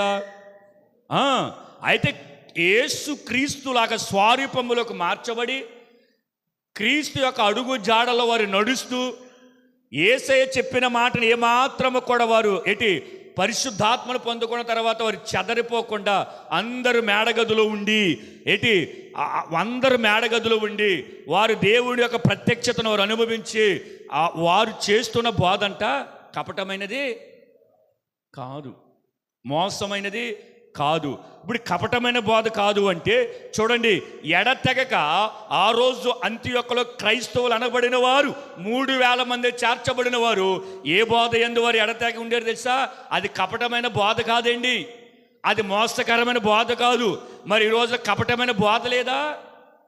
సంఘములు ఉన్నవారు ఏదని అనాలంటే వాక్యము చేత అంటూ ఉంటారు చాలామంది, ప్రత్యక్షత లేని వాళ్ళు. సంఘములో ఎవరికైనా ఏదైనా ఒక సమాచారం చెప్పాలంటే అది వాక్యముతో అన్వయించుకొని చెప్పుతారు. ఇది కపటమైన బోధ. చెబుతాడు లెక్క, ఒకరోజు లెక్క ఉంటుంది, మీరు అనేకులు బోధకులు కాకుడి అని మాటల. ఒక సేవకుడు అంటాడు, యేసయ్య గారు ఏమంటాడు చెప్పనా? సేవ అంటే మాటలు కాదు, ఒడిలో నిప్పులు పోసుకున్నట్టు ఉంటుంది, ఎప్పుడు కాలిపోతుందో తెలీదు. బలిపీఠం దగ్గర ఉన్నప్పుడు అలా కాల్చబడాలి. సేవ అంటే మాటలు కాదు, దేవుని కొరకు నిలబడతామంటే మాటలు కాదు, దేవుని కొరకు మాట్లాడటం మాటలు కాదు, కలిపి చెరిపే బోధ కాదు ఈ రోజుల్లో చెప్పవలసింది. నిక్కరసైన బోధ. పాపం విడిచిపెడతావా లేదా నిత్య నరకానికి వెళ్ళిపోతావా? యేసును అంగీకరిస్తావా? నీ ఆత్మకు లెక్క అప్పగించుకుంటా. ఇదే బోధ. ఆ బోధ అందరికి ఒకేలాగా ఉంటుంది. అది ఇంటా బయట అన్నది ఉండదు. అంగీకరిస్తే పరలోకం, లేకపోతే నరకానికి. నువ్వు నా తండ్రివైన మాత్రాన, తల్లివైన మాత్రాన, నా బిడ్డలవైన మాత్రాన ఏమాత్రం కూడా రాజ్యం ఉండదు. ఉంటుందా? ఉండదండి, ఉండదు. ఒకవేళ ఇలాగ గనక ఇదే బోధ కనుక మనం చేయగలిగితే కనుక వినేవాళ్ళు వింటారు, విననివారు చస్తారు. అర్థమైందా? అయ్యో, నా ఉపదేశకుల బోధ నేనెట్లా త్రోసివేసి తిని ఎక్కడికి వచ్చి నేనెందుకు బాధపడుతున్నాను చెప్పేసి అక్కడ రొమ్ము గుట్టుకుంటూ ఉంటాం మనం. అవునా కదా? అవును. అందుకే ఇక్కడ పౌలు అంటాడు, మా బోధ కపటమైనది కాదు, మీకు ఏదో చెప్పాలని వాక్యములోంచి చూపేది కాదు, వాక్యం ఏది చెబుతుందో అదే చెబుతున్నాం. దేవుడు మహాకృప. నేను అడిగిన దేవుణ్ణి ఏ విషయంలో కూడా ఏది కూడా వాక్యమే తప్ప రెండోది ప్రస్తావన రాకూడదు. నేను బ్రతికినంత కాలం చేసే బోధలు అన్యాయం ఉండకూడదు, అక్రమం ఉండకూడదు, మోసం చెప్పనా నువ్వు ఇంకోటి నిలబెడతావు కాబట్టి. అవునా? పౌలు అంటాడు, మా బోధ కపటమైనది కాదు, అపవిత్రమైనది కాదు, మోసయుక్తమైనది కాదు. అపవిత్రం అంటే మాలిన్యమైపోయిన బోధ. ఏంటంట? మాలిన్యమైపోయిన బోధ. ఇప్పుడు ఒక తల్లి లేదా ఒకడు దశన భాగం చక్కగా తీసుకొచ్చిస్తాడు, వాడు చేసే పని ఏంటో తెలుసు, కన్నెంతడా? ఒరే బాబు, నువ్వు అపవిత్రమైన మార్గంలో ఉన్నావు, నీ డబ్బు ఎవడ కావాలి, ఆయన సర్వోన్నతుడు శ్రీమంతుడు అని మనం ఎప్పుడైనా సరే చెప్తారు. ఈ రోజుల్లో వాడు ఎత్తా ఉంటుంటే తీసుకొచ్చి పరిచర్లో వాడుతూ ఉంటారు. అది దేవుడికి మహిమ కాదు.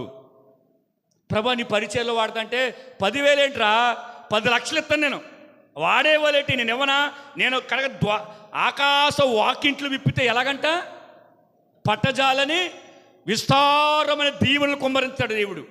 మనము ఆ వ్యక్తిని ఖండించాం, కానీ ఆ వ్యక్తి ఇచ్చే డబ్బులకి, ఆ వ్యక్తి ఇచ్చే ఆతిథ్యముకు, ఆ వ్యక్తి సంఘ పెద్దకు వ్యవహరించడానికి, ఆ వ్యక్తి కార్యక్రమంలో ముందుంటాడు, తగులో మిగులో భారం మీదేసుకుంటాడని ఆ వ్యక్తిని మనము ఎక్కకూడని చోటకి ఎక్కిస్తూ ఉంటాం, ఇవ్వవలసిన స్థానాలు ఇస్తాం. ఈ మధ్యకాలంలో కొంతమంది ఒక వ్యక్తికి కొత్తగా వచ్చాడనుకో, ఆ వ్యక్తికి లేనిది ఒక పదవి పుట్టించి ఇస్తూ ఉంటారు. యేసయ్య గారు ఏం చెప్పాడు తెలుసా? ఆయన సహచరులతో ఒక వ్యక్తితోటి ఇలాగే వింటే ఏంటి తెలుసా, ఒక వ్యక్తి వస్తే కాస్త డబ్బున్నవాడు, డబ్బున్నవాడు ఆడు చేసే పనులు బాగోపోయినా సరే ఆ పదవుల్లో చర్చిలో పదవులు ఏం చేసేప్పునా సండే స్కూల్ టీచర్కి మాస్టర్ కింద పెట్టాడంట. అంటే ఏదో ఒక పదవి ఇవ్వాలి, పడి ఉంటాడో చక్కగా మనకి అన్నింటిని సహకరిస్తాడని.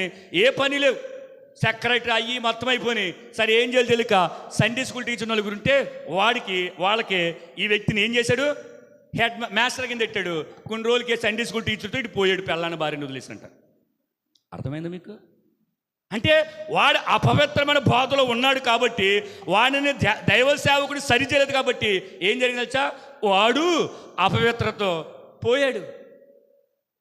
ఖండించాలి, చెప్పాలి. నా తప్పు ఉంటే మీరు చెప్పాలి, మీ తప్పు ఉంటే నేను చెప్పాలి. ఇదే బోధ, ఇదే పరిశుద్ధమైన బోధ. అంతేగాని ఎవరు ఎలా పోతే నాకేటి సంఘము నిండాలి, ఎలా పోతే నాకేటి గల్లా పెట్టి నిండాలి, ఎలా పోతే నాకేటి నా అవసరతలు తీరాలి, ఎలా పోతే నాకేటి ఏంటి నన్ను నా కుటుంబం చూసుకో అని కనుక అపవిత్రమైన బోధ చేస్తే ఎలాగుంటుందో తెలుసా? ఎన్నవాడికి ఒకటే, చెప్పినోడికి రెండు. ఎన్నవాడికి ఒకటే, చెప్పినోడికి రెండు అని మనం అన్వయించుకోవాలి. ఎలాగ చెప్పనా? ఎన్నవాడికి ఒక దెబ్బ, చెప్పినోడికి అలాగనుకోండి. యారా అంటే ఒరే చెప్పేవాడు నీవే ఇలాగుండి చెప్పితే అలాగ పెడి కొడుతుంటే వెనకాల్చి అమ్మాయి అమ్మాయి అమ్మాయి అంటూ ఉంటాం. ఆడికి ఒకటే, ఒరే విన్నావా? విన్నాను. పెడిమని కొడతాడా? మనకి టపా కొడతాడు. ఏంటంటే నువ్వు చూపించి జీవించి చెప్పాలి కదరా, ఖండించాలి కదా. దేవుడు నిన్ను పిలిచాడు, దేవుని సేవకు పిలిచాడు, లేదా విశ్వాసగా దేవుడు నిన్ను పిలిచాడు, సంఘములో చేర్చాడు. పాపాన్ని పాపముగా చూడకుండా పాపముతో కలిసి నడిస్తే, సాంగత్యం చేస్తే, స్నేహం చేస్తే, ఒరే నేను పలుమార్లు చెప్పాను కదరా, దుష్ట సాంగత్యం మంచి నడవడికని చేర్పును, వేసే సాంగత్యము చేయవాడికి రొట్టె ముక్క కూడా మిగలదు అని చెప్పాడేనా? మరి అలాంటప్పుడు మనకి ఎందుకు కలగలేదు ఆ బోధ అన్నప్పుడు, ఆ వాక్యం విన్నప్పుడు మనకి ఎందుకు కలగలేదు? బైబిల్ చెప్పనా? నువ్వు ఆ వాక్యమందు నువ్వు ఎడతెగక లేవు. అంటే వాక్యం ఎత్తబడతా ఉంటుందా? మన ఆలోచనలు ఎక్కడో. అంతేగా యోబు గ్రంథంలో ఒక మాట ఉంటుంది, నీవు దేవుని ఆలోచన సభలో ఉన్నావా అని స్నేహితులు యోబు గారిని అడుగుతారు. దేవుని యొక్క ఆలోచన సభలో ఉంటే, దేవుని యొక్క మనస్సులో మనం ఉంటే చెప్పే బోధ నిక్కర్సా కాదా, అపవిత్రమైనది కాదా, కపటమైందా కాదా, మోసమైందా కాదని నీవే లేఖనాలు పరిశీలించుకోవాలి. ఈరోజు చాలామంది లేఖనాలు పరిశీలించడానికి ఖాళీ లేక, పరిశీలించడానికి ఇష్టం లేక ఏ బోధ పడితే ఆ బోధ నమ్మి వారు ఉరి తెచ్చుకుంటున్నారు. తెలుసా? పౌలు గారు ఎంత జ్ఞాని! పౌలు గారు ప్రత్యక్షత ఎంత గొప్పది! శిష్యులకు కూడా లేదు, వారు కూడా రాయలేకపోయారు అంత అన్ని గ్రంథాలు. కానీ దేవుడు ప్రత్యేకంగా పౌలు గారిని ప్రత్యేకపరుచుకుని తన ప్రత్యక్షతను కనపరుచుకుని ఆయన ఒక చోట వాక్యము చెబుతూ ఉంటుంటే పెద్ద పాస్టర్ గారు వచ్చారు, 14 పత్రికలు రాశాడు, ఈయనకి చాలా పేరుంది, ఈయన చుట్టూ బోలు మంది శిష్యులు ఉన్నారు అని ఏది చెప్తే తినేద్దాంలే అని అనుకున్నారా? బెరయా ప్రాంతంలో ఉన్నవాళ్ళు చెప్పండి ఏం చేశారు? పౌలు చెబుతుంది అలా ఉందో లేదని లేఖనాలు పరిశీలించారు. మనకుందా పరిశీలన? మనకుందా? ఏది చెబితే చెప్తూ హల్లెలూయా హల్లెలూయా స్తోత్రం అయిపోయింది, వచ్చేస్తాం అంతే. అసలు ఇలా ఉందా లేదా? ఈ వ్యక్తి చేసిన బోధ మోసకరమైందా, అపవిత్రమైందా? ఆ బోధ బోధించుకోండి, ఆ బోధ వింటున్న నువ్వు ఎప్పుడైనా సరి చేసుకున్నామా? ఇప్పుడు ఆ బోధ అన్న తర్వాత ఎప్పుడైనా సరే పరీక్షించావా, పరిశీలించావా, పరిశోధించావా? ఏమీ లేదు. కానీ వినేస్తాం, అది మనకి నాశనం తెచ్చిపెడుతుంది. పౌలంతట వాడు బోధిస్తేనే లేఖనాలు పరిశీలించినప్పుడు, నాలంటడు బోధిస్తే మీరు ఎందుకు పరిశీలించరు చెప్పండి? పౌలు గారి కంటే గొప్పవాడు ఎవడైనా ఉన్నాడా ఇప్పుడు ఈ భూమి మీద? చెప్పండి. పౌలు గారు బోధిస్తేనే లేఖనాలు పరిశీలించినప్పుడు అబ్బే మా పాస్టర్ గారు ఏది చెప్పినా నిజమేనండి. బైబిల్ తెరవరు చాలామంది, తెలుసా? చాలామంది సంఘాల్లో బైబిల్ తెరవరు. మా పాస్టర్ గారు ఏ బోధ చేత అదే అని పాస్టర్ గారు బోధకు లోబడిపోయి మా పాస్టర్ గారు ఏది చెప్పుడు కరెక్ట్గా చెప్తాడు. ఆ బైబిల్ తెరవక్కర్లేదు, అస్సలు బైబిల్ తెరవక్కర్లేదు, తెలుసా? మా పాస్టర్ ఏది చెప్తే అదే రైటు. లేరు ఈ రోజున? లేరా? మరి అలా ఉన్నారా? బెరయా పట్టణ ప్రాంతంలో ఆ పట్టణస్తులు, ఎదెన్సు పట్టణస్తులు ఉన్నవాళ్ళు అలా అన్నారా? వారు పరిశీలించి మీరు అలా వెళ్ళండి, ఇంకో అధ్యాయం దగ్గరికి వెళ్ళేప్పటికీ వారి ఇంటిలో ఉన్న విగ్రహాలను, మాంత్రిక శక్తులకు సంబంధించిన పుస్తకాలను తీసుకొచ్చి ఏం చేశారు? కాల్ చేశారు. ఆ రోజులో చాలా విలువైనవి మాంత్రిక గ్రంథాలు. నీవు గనక లేఖనము గనక పరిశీలిస్తే ఇంటికి పోయిన తర్వాత ఇది ఇలా ఉందా లేదా, ఇది కరెక్టా కాదని పరిశీలిస్తే కనుక, పరిశీలన కనుక నువ్వు నెగ్గితే కనుక, చేసిన బోధ యథార్థమైనది కనుక, నీ అంతరంగంలో ఉన్న అన్నీ తీసుకొచ్చి బయట పాడేస్తాం. వారు కాల్చేశారు, మనం కూడా మనలో ఉన్న వాటన్నిటిని తీసి కాల్చేస్తాం. కాల్చటం లేదు అంటే కనుక మనం పరిశీలించలేదని. వారు పరిశీలించారు కాబట్టి అరే ఇదే కరెక్టు, ఎటంట ఈ గ్రంథమే కరెక్టు, ఈ లేఖనమే కరెక్టు, పౌలు చెప్పిందే కరెక్టు అని ఆ లేఖనములు, ఆ పరిశుద్ధ వాక్యమును, ఆ లేఖనములు వారి ఇంటిలో చేర్చుకోవడానికి మంత్రశక్తులు గణించిన గ్రంథాలను తీసుకొచ్చి కాల్చేశారు. అవునా? ఇప్పుడు మనం కనుక పరిశీలించగలిగి, ఒరే దేవుడి వాక్య నిజంగా నాతో మాట్లాడుతుందని ఆ వాక్యమును హృదయంలో చేర్చుకుంటే, మరి హృదయంలో నన్ను బయటికి తీసుకొచ్చి ఎందుకు కాల్చేస్తలేదు మనం? ఉంటనే చాలా మందిలో ఉంటున్నాయి. అవి అలాగే పెట్టుకొని మనం ఏం చేస్తాం చెప్పినా, భక్తి చేస్తున్నాం, ప్రార్థనకు వస్తున్నాం, దశన భాగాలు ఇస్తున్నాం, కానుకలు ఇస్తున్నాం, పరిచయలో పాలు పంపులు పొందుకుంటున్నాం. నేను అంటాను, ఇవన్నీ అసలు నా దేవుడు అడగడు. అసలు మనకంటే బహు విస్తారమైన పరిచయం చేసిన దేవుడు బైబిల్ ఏమని చెప్పడు, ఏమన్నాడు తెలుసా? మీరెవరో నాకు తెలియపోండి అన్నాడు లేదా? అయ్యో సువార్త చేసాం, దాన ధర్మాలు చేసాం, వీధి కుడుకులు పెట్టాం, నేను ప్రకటించాం, అయ్యో మేమని తలుపు కొడతా ఉంటే మీరెవరో నాకు తెలదన్నాడు అన్నాడా లేదా? అంటే మనం ఏ బోధ ఎందు పౌలు అంటున్నాడు? మోసకరమైనది కాదు, అంటే అపవిత్రమైనది కాదు, కపటమైనది కాదు, మోసమైనది కాదు. ఏ బోధ తెలుసా? ఏంటి? పరలోకములు చేరగలిగే నాణ్యమైన బోధ.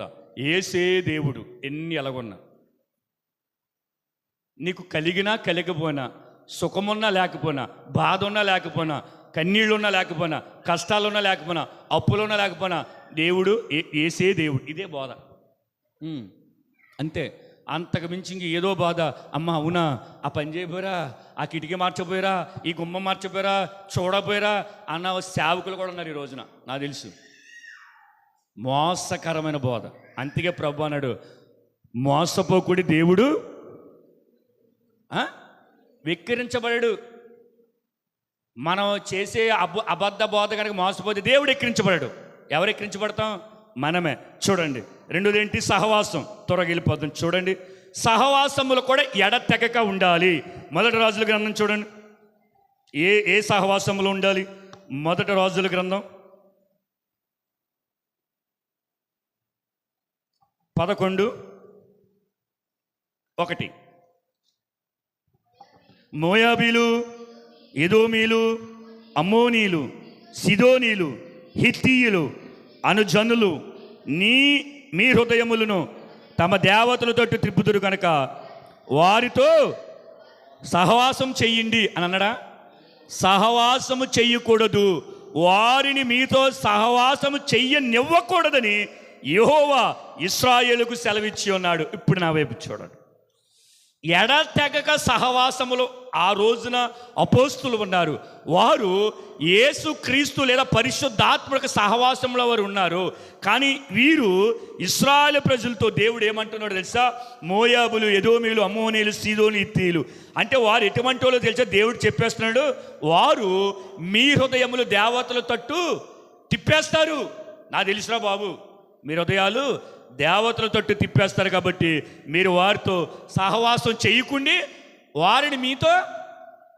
ఇప్పుడు మన సహవాసం ఎవరితో? కొత్త నిబంధన సంఘము సహవాసం ఎవరితో చెప్పాలి? కొత్త నిబంధన సంఘములో చేర్చబడిన విశ్వాసుల సహవాసం ఎవరితో? ఫస్ట్ ప్లేస్లో చెప్తాను, సెల్ ఫోన్తో. అవునా కాదా? సెల్ ఫోన్తో. అవసరం ఉన్నప్పుడు, ఇప్పుడు కడుపుకి ఎంతైతే తింటాం అంతే తింటాం, ఎక్కువ తినం. అలాగా మొబైల్ ఫోన్ కూడా ఎంతైతే వాడాలో అంతే వాడాలి. అంతకు మించి కనుక ఇంకొక నిమిషం దాటిందంటే నీ సహవాసం ఫోన్తో చచ్చిపోతావు. నేనన్నగా దేవుడు చెప్తున్నాడు. ఎందుకు తెలుసా? వారు నీ హృదయాలను తిప్పేస్తారు. ఒరే ఫోన్తో వద్దు, ఎందుకంటే నీ హృదయం తిప్పేస్తుంది. మన సహవాసం ఎవరితో? పరిశుద్ధాత్ముడితో మన సహవాసం చేయాలి. కానీ వీరు వారితో సహవాసం చేయడానికి వారి మనస్సులు ఏంటి తిప్పబడుతున్నది ఎరిగిన దేవుడు ముందే చెప్పేశాడు. విన్నాడా? ఎవరు? ఇతను విన్నాడా? ఎవరు చెప్పండి? ఈ మాట చెప్తుంది ఎవరితో? మామూలు వ్యక్తి కాదు. ఇప్పుడు ఈ మాట మనతో చెప్తున్నాడు దేవుడు. ఇప్పుడు మనము సొలొమోను పక్కన పెట్టుకోండి. ఇప్పుడు సొలొమోను గారు పక్కన అనుకో, సొలొమోను నీకంటే నేను జ్ఞాని అని అనగలమా? మనం అనగలమా? అనలేం. ఈ ప్రపంచంలో ఉన్న మనుషులందరూ కనుక వాళ్ళ మధ్య సొలొమోను నిలబడితే జ్ఞాని సొలొమోను అని అంటాడు. ఆ సొలొమోనుకి చెప్పాడప్పుడు దేవుడు, నువ్వు వారితో సహవాసం చెయ్యొద్దు. నాకు తెలుసు నువ్వెంత జ్ఞానివైనా నీకంటే పరమ జ్ఞానిని నాకు తెలుసు. నీ హృదయం వారు తట్టి తిప్పేస్తారా బాబు అని చెప్తే అయ్యగారు కాస్త ఏంటంటదని మొంకుతనం చూపించి పెళ్లి చేసుకున్నాడు. వారు చేసిన పరిస్థితి ఏంటో తెలుసా? ఏంటి? కామాతురత గలవాడైపోయాడు. చివరికి ఏమైపోయాడు తెలుసా? సొలొమోను కేమోష్ అని మోయాబులు హేయమైన దేవతకు తట్టు తిరిగేశాడండి. చెప్పాడా లేదా చెప్పండి? దేవుడు నీ సహవాసం వారితో చేయొద్దని చెప్పాడా లేదా? నేనంటాను సొలొమోను పడిపోయాడు. నువ్వెంత నేనెంత? వాడితో నడిస్తే ఏముంది? వాడితో మాట్లాడితే ఏముంది? దుష్ట సాంగత్యం మంచి నడవడికను చెరిపేస్తుంది అని నెత్తి నోరు కొట్టుకుని వాక్యం చెబుతుంది. వాక్యానికి కనుక నెత్తి నోరు ఉంటే ఇది ఇలాగే చెప్తాను నేను. నెత్తి ఒరే బాబు వాడితో సహవాసం చేయకురా, దానితో సహవాసం చేయకురా, నీకు నాశనం, నీకు ఊరి అని చెప్తుంది. కానీ మనం ఏం చెప్పనా? నన్ను వాటితోటే సహవాసం. ఇప్పుడు నేను పడను. అప్పుడు సొలొమోను పడిపోయాడు అనుకోండి. ఇప్పుడు మన దగ్గరికి వచ్చాడు. అరే బాబు ఇప్పుడైనా సరే మీరు జాగ్రత్తగా ఉండండిరా. దేవుడు అప్పుడు నాకు చెప్పాడు వాళ్ళ తట్టు తిరగొద్దని. పైగా మమ్మల్ని చెయ్యొద్దన్నాడా? వాళ్ళు చేయటానికి వచ్చినప్పుడు కూడా వద్దు అని సున్నితంగా తిరస్కరించమంటే నేను మహాజ్ఞానిని, ఎవరితో ఎలా మాట్లాడాలో నాకు తెలుసు, ఎవరిని ఎలా డీల్ చేయాలో తెలుసు. శాబాదేశపు రాణిని గడగడలు ఆడించేశాను నేను. అంటంట శాబాదేశపు రాణికి నేను ప్రశ్నల మీద ప్రశ్నలు వేస్తుంటే జవాబులు చెబుతూ ఉంటుంటే ఆశ్చర్యపోయి నోరు అలా తెరిచింది. కాబట్టి ఎవరితో ఎలా ఉండాలో నాకు తెలుసని వెళ్ళాడు. అయ్యగారు దూరాడు, దెబ్బకు పడిపోయాడు. మనకేం చెప్తున్నాడు చెప్పిన సొలొమోను? ఒరే నేనే పడిపోయాను, నువ్వెంత లేదు, నువ్వు జ్ఞానివా నేనే జ్ఞాని అంటే నేను అంటాను నువ్వే జ్ఞానివి సొలొమోను అంటాను. అయితే జాగ్రత్త, నోరు మూసుకుని నీ సహవాసము జాగ్రత్తగా ఉండు. ఎవరితో చేయాలో వాళ్ళతో చేయి అంటాడు. ఇప్పుడు వినాలా వద్దా? పడిపోయినోడు మాట వినాలా వద్దా? దెబ్బతిన్నవాడు మాట వినాలా వద్దా? ఆ వీధిలో వెళ్తే కుక్కతో కరిపించుకున్నవాడే ఈదిలో కుక్క అందని చెప్తే కరిపించుకున్నవాడు చెప్పింది వినాలా వద్దా? వినాలా కదా? వినకుండా దాన్ని ఎలా డీల్ చేయాలో నాకు తెలుసు అంటే నేను అంటాను వాడిని కండే పట్టుకుంది, మన పిక్కల లాగేద్ది అది. దేవునికి స్తోత్రం. దయచేసి చెప్తున్నానండి, సహవాసం చెయ్యొద్దు అని వీరికి చెప్తే సొలొమోనుకి పడిపోయి అన్య బలిపీఠంలో కట్టేశాడు. కొత్త నిబంధన సంఘం దేవుడు చెప్తున్నాడు, దుష్ట సాంగత్యం మంచి నడవడికను చెరుపును. చెరపదనుకోవద్దు, నేను బాగానే ఉంటాను అని అనుకోవద్దు. క్రైస్తవుల సహవాసం ఎవరితో? క్రీస్తు రక్తము చేత కడగబడిన వారు. మరి మిగతా వారు కాదు. వారి కొరకు ప్రార్థన చేస్తూ జ్ఞానంగా ఉండాలి. ఎలాగా? వివేచన కలిగి ఉండాలి. దేవునికి స్తోత్రం. హల్లెలూయా. చూడండి, ఇంకోటి చూడండి, రోమపత్రిక రండి, త్వరగా వెళ్ళిపోదాం. సామెతలకు రండి, సామెతలు 13:20. సహవాసం చూడండి. జ్ఞానులు సహవాసము చేయవాడు జ్ఞానము గలవాడు అవుతాడు, మూర్ఖుల సహవాసము చేయవాడు చెడిపోవును. ఇప్పుడు మన సహవాసం ఎవరితో? జ్ఞానులతో చేయాలి. జ్ఞానం అంటే చెప్పాలి. యేసు ప్రభువులు ఒక మంచి మాట అంటాడు. ఏమంటే అప్పుడు సొలొమోను కంటే జ్ఞాని ఇక్కడ అది. ఇప్పుడు మన సహవాసం యేసుక్రీస్తుతో. దేవునికి స్తోత్రం. ఆయన మనతోటే ఉంటాడు, మనలోనే ఉంటాడు. పరిశుద్ధాత్మ నిత్యం మనల్ని నడిపించడుకున్నప్పుడు అయ్యా నీతోటే నా సహవాసం. ఏంటంట? నీతోటే నా సహవాసం. ఇదే సామెతలో ఒక మాట ఉంటుంది, తుంటరి సహవాసం చేయవాడు తల్లిదండ్రులకి అపకీర్తి తీసుకొస్తాడని ఉంటుంది. ఉంటుందా? అంటే తుంటరి సహవాసం అంటే పనికి మాలిన వారితోటి, మద్యము సేవించే వారితోటి, బూతులాడే వారితోటి, లోక సంబంధమైన ప్రతి విషయంలో వాడు ఆరితేరి ఉన్నవాడితో కనుక నువ్వు సహవాసం చేసి ఏం పర్వాలేదు, నా భక్తి నాకుంది, నా ప్రార్థన నాకుంది, నా విశ్వాసం నాకుంది అనుకుంటే కనుక అది కుదరదు, అవ్వదు. ఎందుకంటే పాపం మనకు అంత బలం ఉంది. పాపం అనుకున్న బలం అది, మరణపు బలం అది, అపవాదిది. అది ఎలాగైనా సరే మనం ఈడ్చేద్ది. కానీ మనం ఎక్కడుండాలి? సహవాసములో ఉండాలి. ఆ సహవాసములో ఉంటే నువ్వు ఎవరితో సహవాసం చేస్తే వాడి బుద్ధులే వస్తాయి. అవునా కదా? మంచోడితో సహవాసం చేస్తే మంచి మాటలు వస్తాయి, పనికి మాలిన వాళ్ళతో సహవాసం చేస్తే పనికి మాలిన మాటలు. అవునా?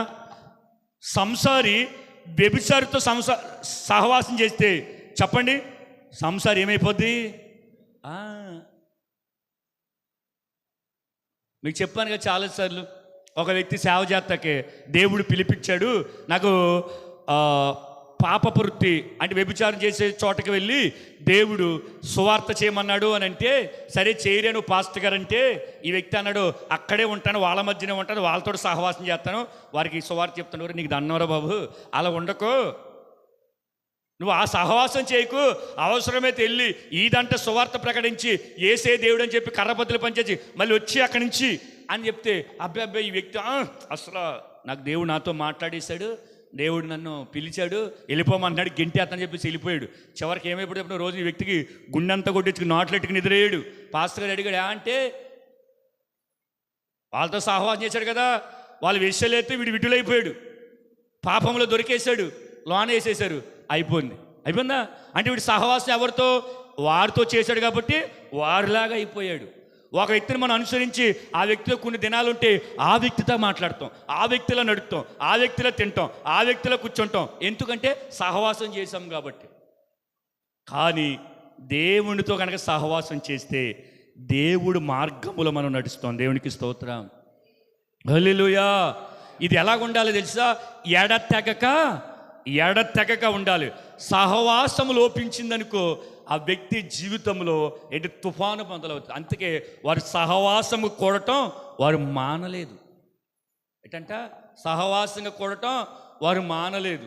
సహవాసం అనేది క్రైస్తవుడికి చాలా విలువైనది. ఆ రోజుల్లో వారు సహవాసంగా కూడటం ఎప్పుడు మానలేదు. కానీ మనం ఏం చేస్తున్నా సహవాసానికి వెళ్తానికి ఇష్టపడం, సహవాసంలోని వ్యక్తితో మాట్లాడడానికి ఇష్టపడం, సహవాసంలో వ్యక్తికి ఫోన్ చేసి ఓ గంట మాట్లాడడానికి మనం ఇష్టపడం. కానీ లోక సంబంధం ఉన్నవాడితో అప్పుడు ఆ సమయంలో ఎక్కడాడు వైన్ షాప్ ఉంటాడు, ఆడితో 2 గంటలు మాట్లాడతాం మనం. ఆడెక్కడో సినిమాలో ఉంటాడు, వాడితో మాట్లాడుతూ 2 గంటలు మనం. ఒకడు లోకంలో తిరుగుతూ ఉంటాడు, వాడితో మాట్లాడతాం మనం, వాడితో ఉండడానికి ఇష్టపడతా ఉంటాం. కారణం ఏంటో తెలుసా? మన సహవాసము తుంటరులతో ఎడతెగక ఉంటే ఎడతెగని కన్నీరు కార్చవలసి వస్తుంది, కన్నీరు కాల్చవలసి వస్తుంది. అందుకే మన సహవాసము ఎవరితో ఉండాలి? జ్ఞానము కలిగిన వారితో ఉండాలి, మారు మనసు కలిగిన వారితో ఉండాలి, దేవుని కొరకు ఏదైనా ఆగమైపోదాం అనుకున్న వాడితో ఉండాలి. ఇప్పుడు ఈ అపోస్తుల్లోనే ఇంచుమించు 3000 మంది చేర్చబడ్డారు కదా ఫస్ట్లో. వారు ఈ సహవాసములో ఉండి వారికి జరిగిన నష్టం ఏంటో తెలుసా? లాభం లేదు, పరిగెత్తిచ్చి చంపేశారు. ఏంటి? ఈ సహవాసంలో ఉన్నందుకు. ఏంటంట? ఈ సహవాసములో అపోస్తుల బోధ యందు సహవాసములో ఉన్నందుకు ఆ రోజుల్లో అంత్యొకలు క్రైస్తవులు అనబడిన వారిని చంపేశారు, ఓకమ్ముడిగా చంపేశారు. కానీ మనకి సహవాసములు కనుక ఇప్పుడు ఉండకపోతే రేపు క్రీస్తు కొరకు కఠినమైన పరిస్థితులు వచ్చినప్పుడు మనం నిలబడలేం. ఎందుకో తెలుసా? నీ సహవాసం లోక సంబంధమైన వాడితోనుకో, ఒరే శ్వాసను విడిచిపెట్టరా, ఎందుకురా ప్రాణం పోతుందిరా అంటారు, వెంటనే మనం చలించిపోతాం. అదే మన సహవాసం జ్ఞానము కలిగిన వారితో చేసామనుకో, ఆ జ్ఞానం కలిగి ఏం చేస్తాడు తప్పన, జ్ఞానంతో వివేచించి ఏం చేస్తాడు తప్పన, పరలోక ద్వారాలు తెరవబడుతున్నారా నీ కోసం, సంతోషంగా నువ్వు ప్రభు కొరకు వెళ్ళిపో, నువ్వు నాకంటే ముందు వెళ్ళిపోతున్నావు, ఎంత ధన్యుడురా అని అంటాం. జ్ఞానం కలిగినోడు చెప్పే మాట ఇది. అజ్ఞానంతో కాదు. అందుకే మన సహవాసం ఎప్పుడు కూడా పరిశుద్ధులతో ఉండాలి, ఏర్పరచబడిన వారితో ఉండాలి, క్రీస్తు కొరకు ఏదైనా చేయగలిగిన వారితో ఉండాలి.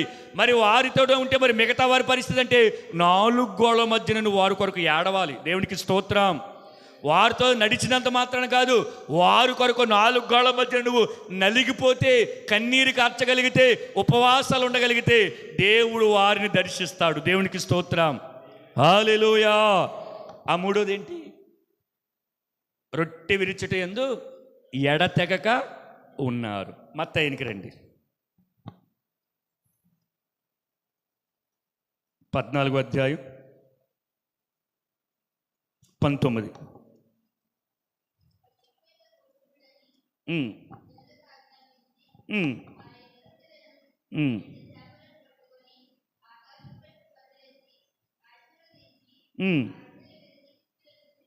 చూడండి,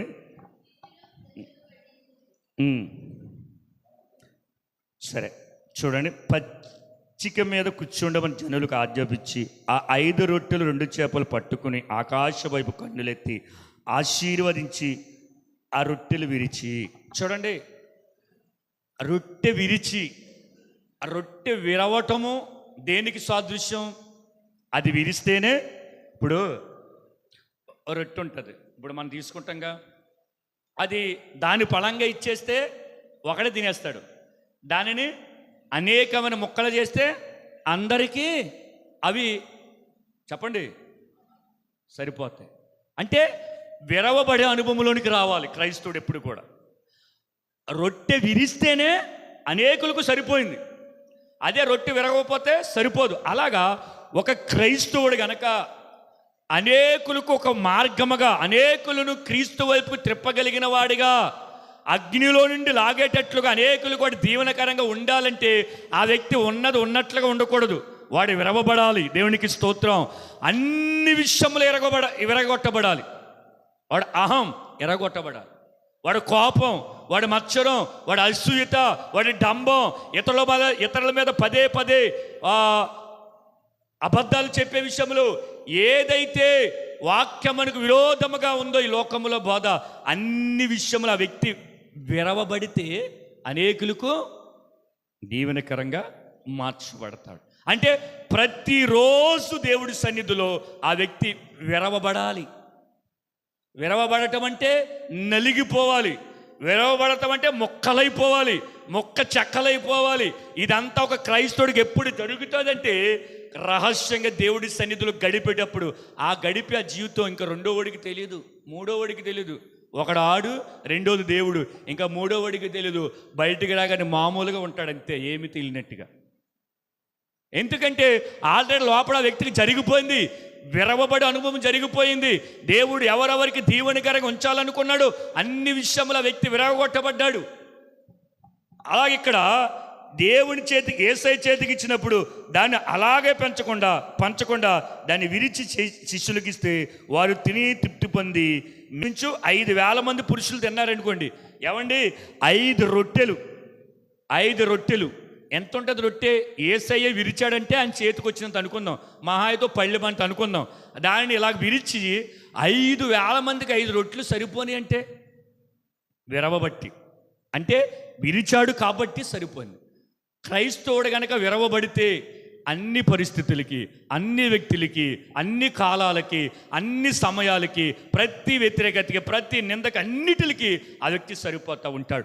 మన మీద ఎవరైనా నిందారోపణ చేస్తున్నప్పుడు ఒకప్పుడు నువ్వు అలాగే చేస్తావు, విరవబడ్డావు, నీకు కొత్త ఏం కాదు, అనుభవం కదా, అనుభవించి అంటాడు దేవుడు. అర్థమైందా? ఒక వ్యక్తి మనం కొడుతున్నాడు, సువార్తకి వెళ్ళినప్పుడు ఒకప్పుడు అలాగే కొట్టాం మనం ఇతరులనే. ఆ విషయంలో మనం ఏం చేస్తాం? విరవబడ్డాం. ఇప్పుడు మనం కొట్టలేం, మౌనంగా వెళ్ళిపోతాం. ఇది విరవబడే అనుభవం అంటే. ఒక వ్యక్తి ఎప్పుడైతే విరవబడలేదో ఎలా ఉంటాడు? నేను తగ్గేది లేదు, సహించేది లేదు, భరించేది లేదు, మాట పడేది లేదు. ఎవడంటే వ్యక్తి విరవబడలేదు, వంచబడలేదు.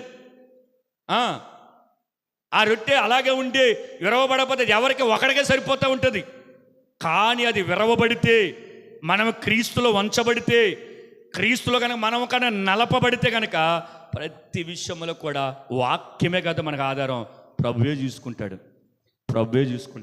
ఇంకా ఏమనుకోండి తెలుసా, ఈయన కొత్త ఏంటి, ఒకప్పుడు ఆ అనుభవాల నుంచి వచ్చాను, ఏసై ఎరక్కొట్టేసాడు నన్ను. దేవునికి స్తోత్రం. కోపమా? ఎప్పుడో. నా మీద లేనిపోని మాటలు చెప్తాం, ఎప్పుడో. వింటున్నా సరే ఏం మాట్లాడలేం. ఎందుకో తెలుసా, ఆ అనుభవం మనం విరవబడ్డాం. తర్వాత మనం 5,000 మంది కాదు, 10,000 మందికి, 10 లక్షల మందికి మన దీవెనకరంగా ఉండాలంటే యేసయ్య చేతిలో రొట్టె ఎలాగైతే ఇరిగిపోయిందో వాక్యము చేత మనం అలాగే ఎరగొట్టబడాలి. దేవుడికి మహిమ కలుగునుగాక. హల్లెలూయా. చూడండి కొరింథీయుల పత్రిక చూడండి, 1 కొరింథీయుల పత్రిక 11:26. ఎడతెగ రొట్టె విరిచుట వారు ఎలాగున్నారో మనం ఎలాగ ఉండాలి చూడండి. 26. మీరు ఈ రొట్టెని తిని ఈ పాత్రలను తాగినప్పుడల్లా ప్రభు వచ్చే వరకు ఆయన మరణమును ప్రచురపరచుదురు. ప్రభు వచ్చే వరకు ఆయన మరణమును ఎడతెగక ప్రకటించాలని ఉంది. అక్కడ అలాగ మనం అన్వయించుకోవాలి. చూడండి, రొట్టె విరిచట ఎందుకని మనం ఎడతెగక ఉంటే ప్రతిసారి మన బల్లలో పాలు పంపులు పొందుతాం. బల్లలో చెయ్యేసిన నాటి నుండి మరలా ఇప్పుడు చెయ్యేసే వరకు ఈ మధ్యలో ఉన్న దినాలలో ఎంతమందికి మనం యేసుని గురించి చెప్పుంటాం?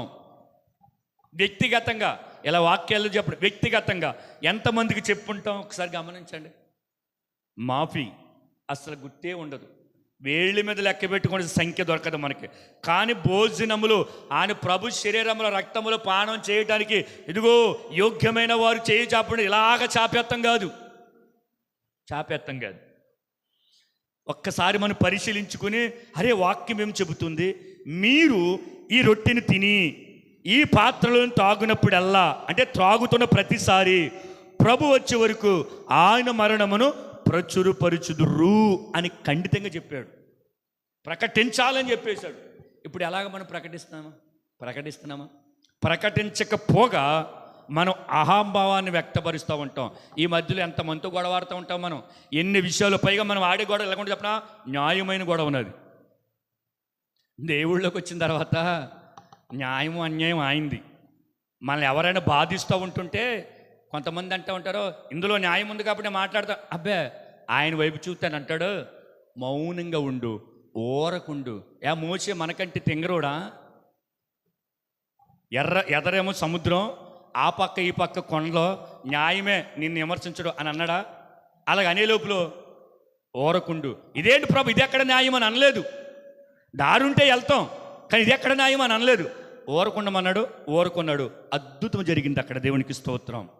మనము కూడా ఏ విషయం అని దేవునికి అప్పగించి ఆయన చేతిలో పెట్టి ఆలస్యం అవుతుందేమో కానీ అలక్ష్యం మాత్రమే చేయడు. ఆయన దగ్గర నుంచి వచ్చే